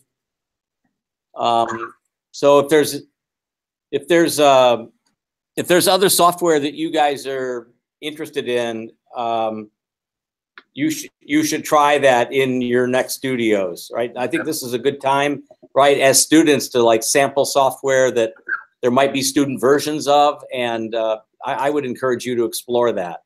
Sure, definitely. What do you use at your office, Nathan? We usually use SketchUp just because of the speed, and then I'll run it through V-Ray just to get it created quickly. Mm-hmm. But you don't do like money shot renderings then? I've done a lot of animations for the Indianapolis airport using it. I usually don't put the line work overlay on it, so it's more hyper real is how I'd call it. So there's a fogginess to it just to kind of create some depth. Yep. Okay. Just curious. Let's see. We got a few more minutes. Nathan, on that one 3D perspective of the corner, where you were looking at the underside of the overhang around the soffit about the 4th floor, there was something that looked like white and gray up there. What is like a light fixture? Yeah, I don't know what that was. Could you remember what I was referring to? Can you pull it up? Are you saying from one of the balconies or elevation? That's the notch. You were looking upward. You know where you got the structural columns, and you're looking at like the 3rd floor soffit. Okay. There was some sort of like bright white spot or something there. I didn't quite understand what that was. The underside of the structure was lit. So let me, sorry, I put everything down. I'm not sure how the lights get up there, but that's not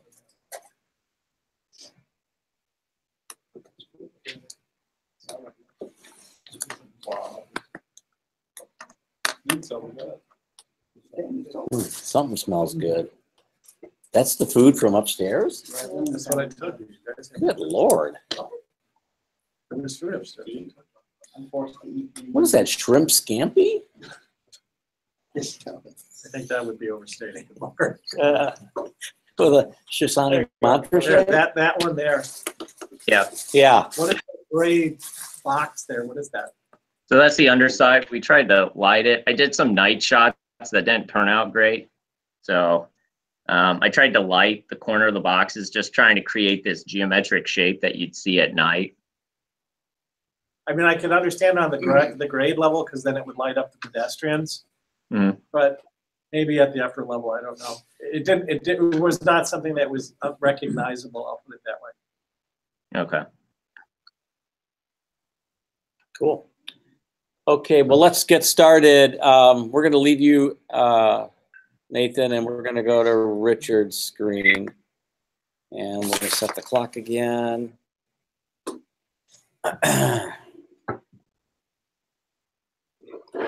And we're ready when you guys are.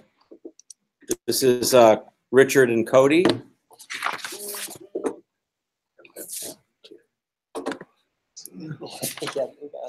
The contrast of that.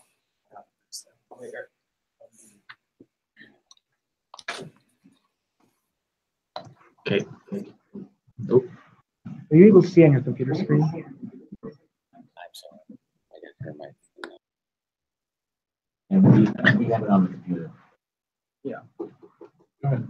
Okay. Let me just see if we can fix it. Hi, well, I'm Cody Hansen. This is Richard Schaefer. This is a culmination of a semester's worth of work on a age-restricted housing project down in Midtown. The context, the site location, and the surrounding amenities. We have the red dashed line that is shown here shows the half-a-mile walking distance as a requirement of one of the lead parameters, and it shows some of the other amenities nearby. The biological diversity context, this is something that I generated in previous studios, and I'm using to kind of inform some of the decisions we made on this project. In terms of our main goals for the project, we use these to kind of guide us throughout the project. So main categories being context, accessibility, baby boomer culture integration, and sustainability. We can come back to these later if you'd like to read through them. Yeah. So this is another portion of the analysis, a history by layers, another influencing factor on what we've done. And you'll see throughout the rest of the project a reference to the material choice.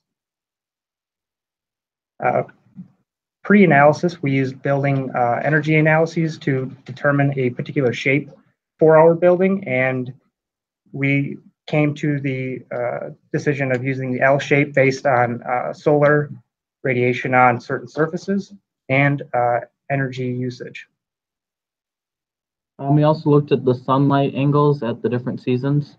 So fall, spring, summer, winter.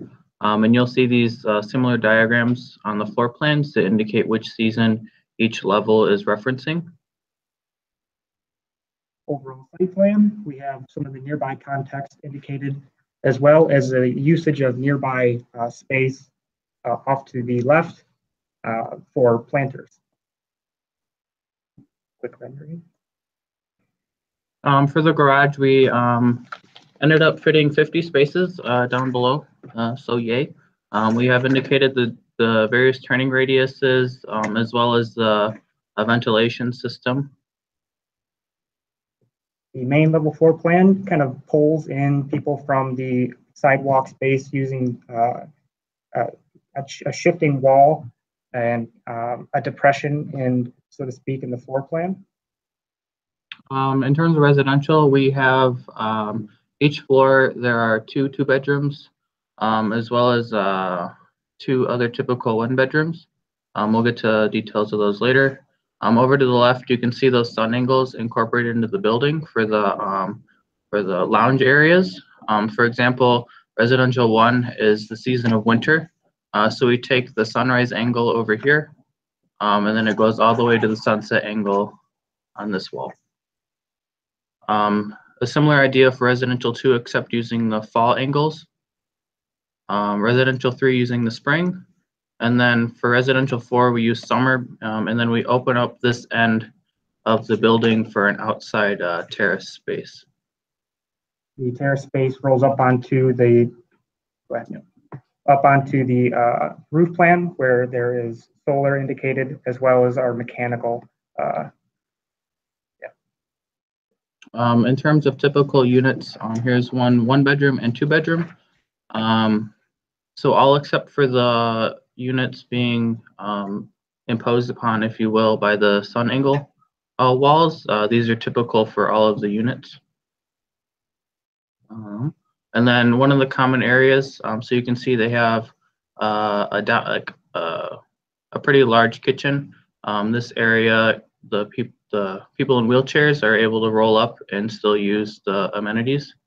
And then also indicating the egress paths, showing that none of this is going to be getting in the way in case of emergency. A building section indicating some of the position of our spaces as they are contrasting with the vertical. Yes. A few of the elevations. Occupant load calculations. Fire separation. Oh, go ahead. Fire separation and fire suppression systems. We have a heat activated head with a wet system for each room, and then the main supply line comes up through the mechanical shaft that is kind of at the heart of the building. In terms of structural, down here we have the sizing for it all. The foundation up to the main floor, it will be concrete, which would be the podium for the heavy timber above, using heavy timber beams and columns running this way, and then trusses running this way to be able to put the mechanical systems up into the trusses. And go ahead. The staging on the right-hand side kind of shows a separation of practices, so to speak. So one of the structural systems we're using is a rammed earth, and here are a couple precedents to bring a little bit of a focus onto it. The rammed earth system is a humidity control system without any moving parts. It automatically controls it between 40 and 65%. I've made a trip out to Strawbale Studios and witnessed kind of the creation of a rammed earth building and how it is holding up to Michigan weather. I have kind of a small sample here of how you would a soil test that the lady who put everything together did on site. There's a certain percentage of sand, clay, and silt that you would look for while shaking it in a bottle like this. And as it falls out, you'll be able to kind of see the percentages. And then the Taolu, which is a Chinese building that has been around for 700 years. And it is a rammed earth building, and it has a 6-inch rammed earth wall with a 55-foot high peak.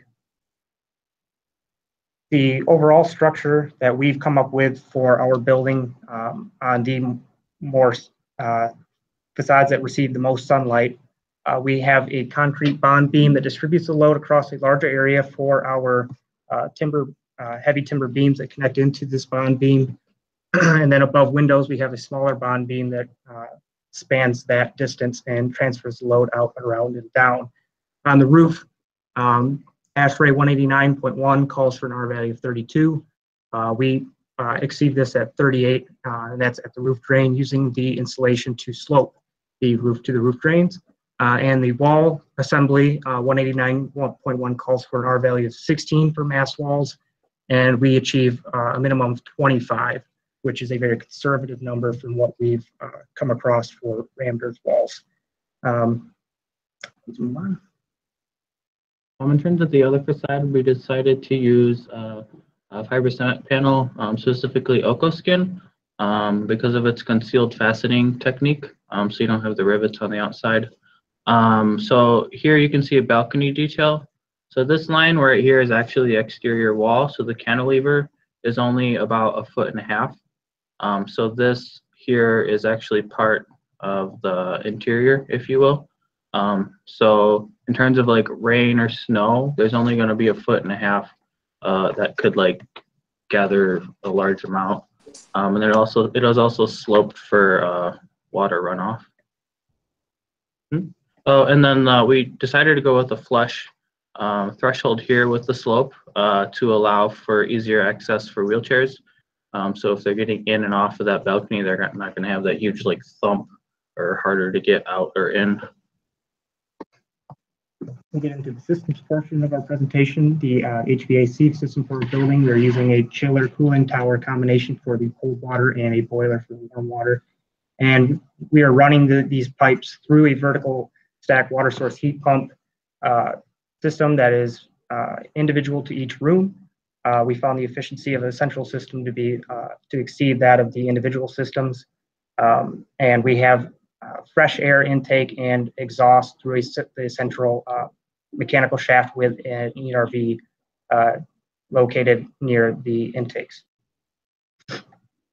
Here is a quick layout of two of the typical units for the HVAC. We have what you can see there is the blue is the exhaust air going to the exhaust in the mechanical shaft, and then we have supply, return, and fresh air. Main level HVAC layout. We have four separate compact belt drives that are capable of handling between 6 tons and 20 tons worth of conditioning, and we're using the same water system that we're using for the vertical stack water source heat pumps. For the systems, we have a living machine precedent to also bring a little bit of context into the next slide. This particular living machine precedent in the South Burlington Municipal. This is a city that uses a living machine to treat its water. Not all of it, but it can handle up to 80,000 gallons per day, and was the cost of the system per gallon was comparable to a traditional system, but far exceeded it in both smell and visual quality. The Port of Portland headquarters, which uses a living machine within its lobby and on the exterior, it treats the building's 500 employees' waste, and it has been demonstrated a 75% reduction in water use. So the systems for the plumbing, this is where we introduced our living machine. We're using the gravity-fed system. Along with the 3 needed tanks below on the entrance to our parking garage, and using that slope above for the gravity. The tanks use a tidal flow wetland technique to filter and remove contaminants. That's after the first 3 tanks, which provide non-sunlight needed actions. For the systems for the on-site power, we calculated we needed about 741,000 kilowatt hours per year. We're using a 131.4 kilowatt system on top of the building using 2-axis tracking, 19% efficiency. Solar panels, which far exceeded the flat roof laying out of just solar panels by about 100,000 kilowatt hours. The net metering by the local utility would provide any kind of feedback if we were to have extra power, and we had about 240,000 kilowatt hours per year. And then we ran it through an energy analysis with Insight, and we discovered that our building would take about 83 cents per square foot per year to run, or 42.9 kBTUs per square foot per year, which would be about $48,970 per year. And then if we add in the solar of the 26,000, that means that the total outcome will be 22,000 a year. And then with the payback of the solar, the estimated cost of the system is about $250,000, which means that we have a payback period of about 10 years. With a lifespan of 35 years, the savings after the payback will be about $660,000. And then in comparison with the baseline ASHRAE in March 2030, we actually exceeded those values, and we achieved 30 lead points with this. we had a 64% reduction in energy over our baseline model, which gave us the 30 points, which demonstrated in the next slide. Overall, we've documented about 100.5 lead points, putting us at a LEED Platinum building. And that is the end of our presentation. And some sources. Yeah. Questions, comments, concerns? Can you maybe go back to the beginning of the presentation because you went through it? Yeah, we tried to quickly. And I really want to look at the ground floor retail plan with the elevations. Oh, there you go. Want this one first or which one? Yeah. Okay. And then the elevations. It'd probably be easier for me to do it this way. Just go to the organizer.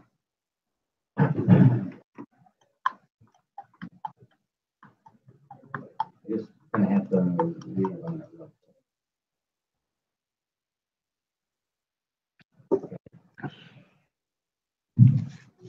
I forgot to mention the balconies on the middle are actually shared balconies between 2 units to increase like the social interactions between people.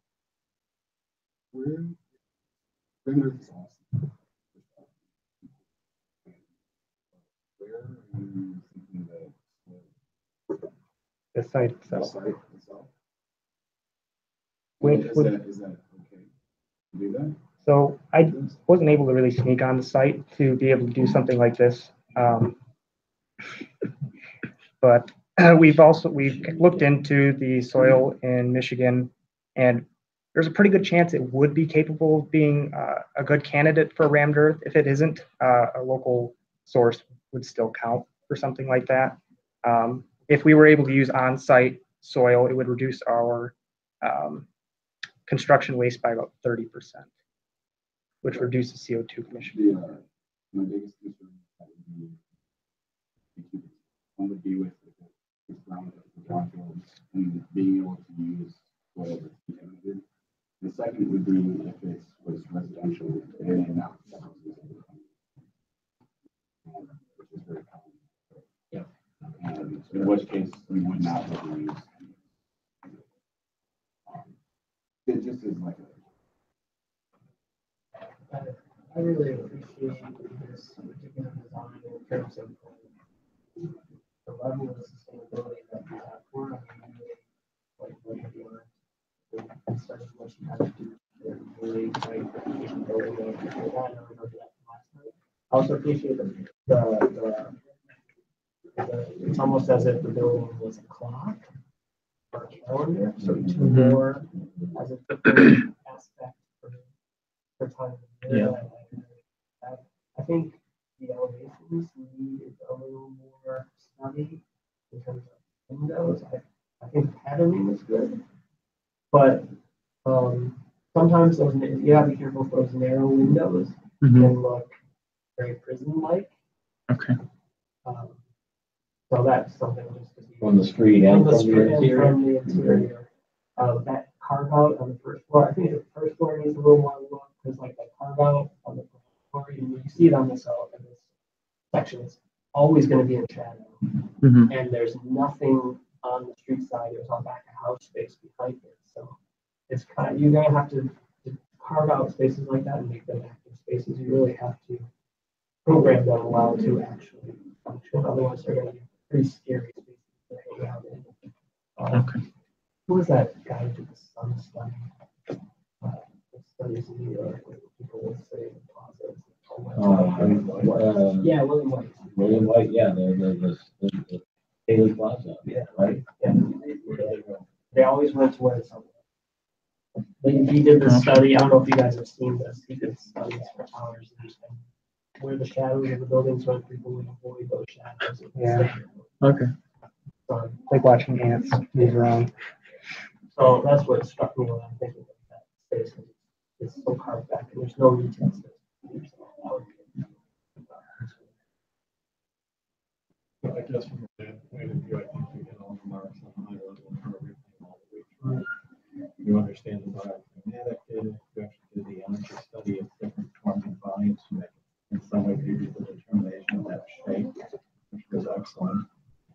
Obviously, we're looking at sustainable material properties, sustainable systems, how they actually can work in the building, and the development of them, for all the lead credits that you bring. The one issue is a small point though on that exterior wood beam that you have, and you show the balcony condition. The beam looks like it's a square cross section. And unless that beam is undergoing torsion, which I'm not sure there is much torsion because there's just a small extension of the balcony to the left side. Yeah, just about a foot and a half. Secondly, blue lab beams are very expensive. And I'm not sure that they make them the outward dimensions wide. So we really want to be, of course, about half as wide as it is. Because it wants to be contained. That'd probably be the only small comment that I would have for that. I have a question. The open web joists, is that allowed in residential if it's not covered with fiberglass? I've seen it in a few lofts, condos and stuff. There, I suppose. Yeah. Yeah. Because like heavy timber is it's allowed to have. You can see it up here. Yeah. You'd have to go back to your point search to see if that. I think the only issue was the STC rating, but we found an underlayment for the floor above that reached, I believe it was 72. Yeah. But this is sprinkler. Yeah, that's good. So there's the impact coefficient that you have to look at. Mm-hmm. And then there's just the ambient sound transmission. Yeah. So there are two numbers or two values that you need to hit. And the impact coefficient is one that's sort of like when you drop a steel ball on the floor. How does that, activate the meter? So yeah. Field test in some municipalities might be required, but there are two requirements for sound transmission. Yeah. There's also a fire rating. Yeah. Fire rating. So the mitigating factor might be that only the top floor could have that aesthetic, right? The open web, open joist, sort of open structure aesthetic. But you might need to do a hard lid to achieve that sound transfer. Because it's not just an underlayment that provides it, it's the airspace, it's the ceiling, it's the floors achieving, and so on. Help you get like a UL tested assemblies. Right. I mean, the other issue is the appearance and quality of those. Yeah. I don't know if you've seen some of them because of the fabrication of them, and not always appearance great unless you're one of those kind of edgy. Yeah. In fact, this is a good point because this building kind of sets a bar of sort of quality that you would expect some of the best contractors to bid on this, not local trunk slingers. And not to throw the building under the bus, the one that's located at 11 in Woodward at the northwest corner, but it has exposed trusses in its residential units. And it's a building that's also earned a really, really sort of justifiable black eye. It got, some of the units got condemned because of cantilever balcony failures. So, but you can like look in the glass and see what's going on, or you can look online, like on Zillow, and see, for instance, what those units look like, and they're just kind of like, they're not even as good as the exterior, and the exterior is part of failing. But I guess, so I guess my closing remarks would be, thanks. This was really a fun project to watch. I kind of didn't really have to do much with you guys. I kind of just sat back and watched you guys go. You guys are an excellent team together. And there's, I think, something that happens in architecture school when, two people that work on a project together work extremely well together. And if that partnership as a good one doesn't dawn on you now, then I'm going to hit you in the head because you guys are a great team together. And these are sometimes the bases for like professional partnerships after school. So I would encourage you guys to open your own office, right? Because you guys are that strong. and I've also enjoyed this project. So I've enjoyed the project because I've saw the way you guys divide the tasks, and yet the way you guys work with each other and the way you inform each other. It bears out even in the way that you present. I've also enjoyed this project because you taught me about some things that I didn't know about, and I think you taught all of us. And I think the role of a graduate studio and a capstone studio is to teach us something about the discourse of architecture, and you guys have done that. So that's good for you. The drawings are phenomenal. The drawings are publish worthy. This project should go in for an award somewhere. You guys should enter it. You guys should milk it. You guys deserve the best jobs in offices if you don't decide to work together, because this is an excellent presentation. What I've loved about the drawings that you did is that these are drawings of this building. Some of our experiences this year, and even in this class, we've seen the appropriation of material. It's been credited, right? You know, I got this from this source, or I got this from this manufacturer's website. You know, you give credit where it's due. We have no issue with that, right? But like, you had this sort of level of expectation of yourselves that said, no, I'm going to draw these sections, and I'm going to make sure that the clips are drawn. I'm going to make sure that the studs are drawn. I'm going to make sure the insulation is drawn.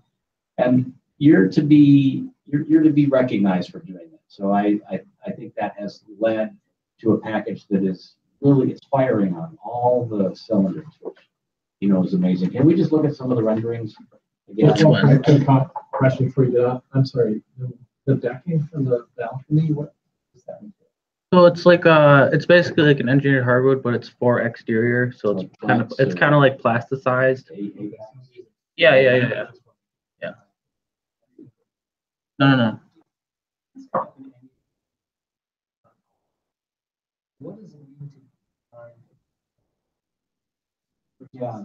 Versus market apartments? Because no one really talked about that. No one did, and I think sharing some, since you guys have the microphone right now, sharing, and you talked about it, so thank you, by the way, for talking about the motive of the building and who this was designed for. And then I know Nathan and Jess sort of spoke a lot about that as well earlier tonight. But given that you guys are not 55 and older, what has this agenda as a building type meant for you, and what have you guys done to make this building appropriate for that end user? I guess the question is, should it be different than other market? Yeah. I don't know whether that answer is yes or no, but that's one of the programs we're interested in. We definitely started off kind of thinking of our parents to get some perspective on age and what they enjoyed, and then using Richard's Module 1 information from when he collected quite a bit of research on the baby boomer population. We took some of the things that we found there and also considered those for each particular portion of our design. Safety being one of the things. We know mobility is another one, but social engagement is something that from our experience with our parents and see being around you know, some of the baby boomers has kind of just shown that we need some social engagement there. Open space is another thing from the research that we found. Most of the baby boomers actually live away from the cities, so getting some into a city would require quite a decent amount of open space. And then, like, for the social engagement, things like the lounge areas, having a kitchen and a dining area because their apartment's too small to have a dinner party, or like having like a shared balcony space. Like, if my generation lived in there, that balcony would never be used. But I know my father, for example, he'll go up to anyone and talk to them. So yeah, I mean, like, if he lived there, he'd probably knock on the balcony window and be like, "Hey, what are you doing?" But you know, so it's just things like that. You guys should definitely. Yeah. Well, I would, this year's one is. They have nothing. Yeah, this is really strong. You have to condense it down to like 420 by 20 words, and you have to put all the emphasis on sustainability that you've already done. A couple of other things, because I just want to go back to Michael's point for a second. When I'm looking at the list and I looked at what you learned, I'm remembering something that Courtney, your colleague, Courtney Sturgis, said last year, that it dawned on her that the precepts, the main goals that align with the so-called baby boomer generation kind of aligned with her generation. That he thought that there was kind of a reciprocal sort of connection, that the things that we like are the things that she thought that her generation would like. So in some ways, there's something universal about these precepts that I think are really spot on, which also leads me to the point that, you know, having these kinds of goals in your projects, you guys, is a really important thing to do. Like to itemize them, to give them some sort of iconography like you've done, is a way of being really succinct about what design in your projects should address, and it becomes a touchstone for how you address it.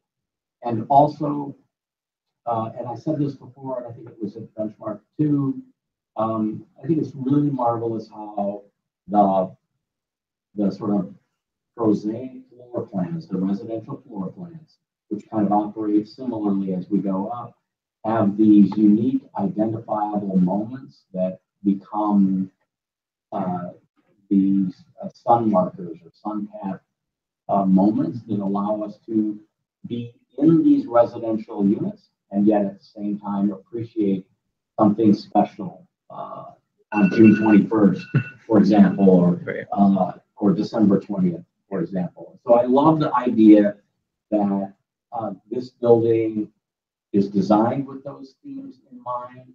This building does not ignore that stuff. It actually tries to integrate it into the design and create something really, really special out of it. So, and these are things that I think you can also carry into your other projects, your subsequent projects, irrespective of senior living. I mean, I think this is something that you should try to do in a lot of your work. And if you start to look at the work of Lawrence Scarpa, or if you look at the work of, well, I mean, anybody really, right? They always try to like bring an agenda of their own to the work, and this could be one of those things.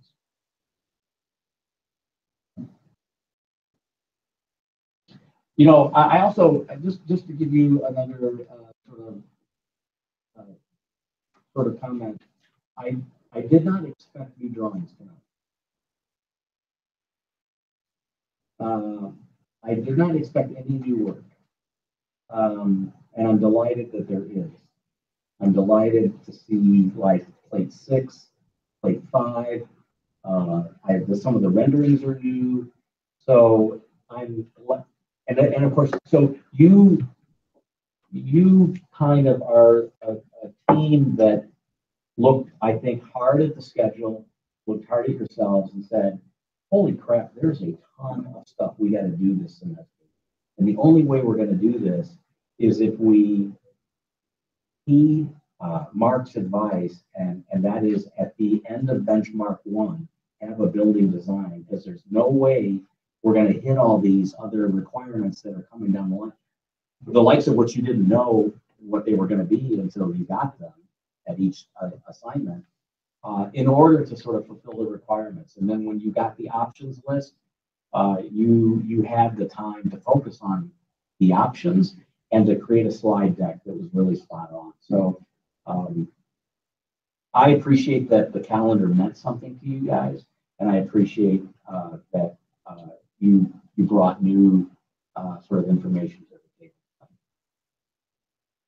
Thank you. That's all. Okay, I think that's it. Do you guys have any questions? Any comments? May 4th is 1 week from tomorrow, I believe. That's the night that you have to have your course evaluation and faculty evaluation submitted. I have the distinct pleasure of presenting something on May 4th at the graduation honors ceremony, and I'm going to probably nag you even that night to turn in your course evaluations if you're there walking. You already did, thank you, sir. We're up to 12%. That's great. But I do want to encourage you. I personally appreciate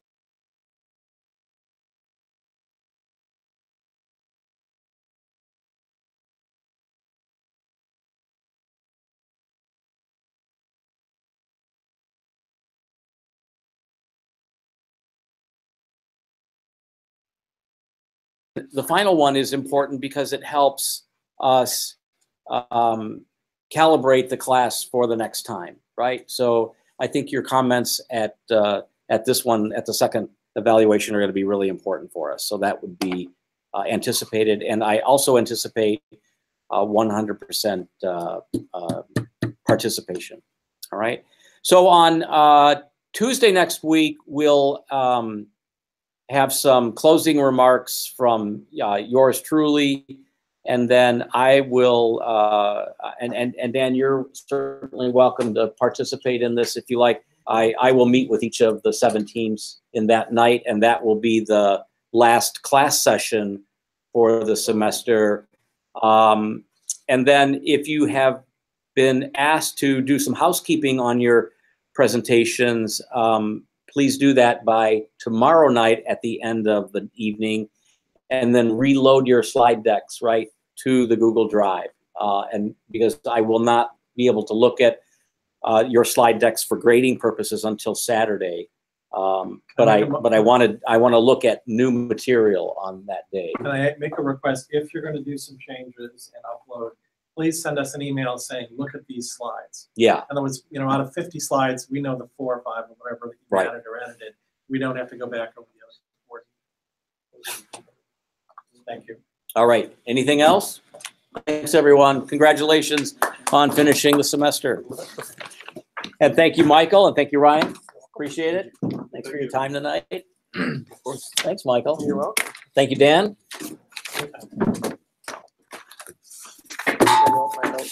Oh, thank you. Anyway.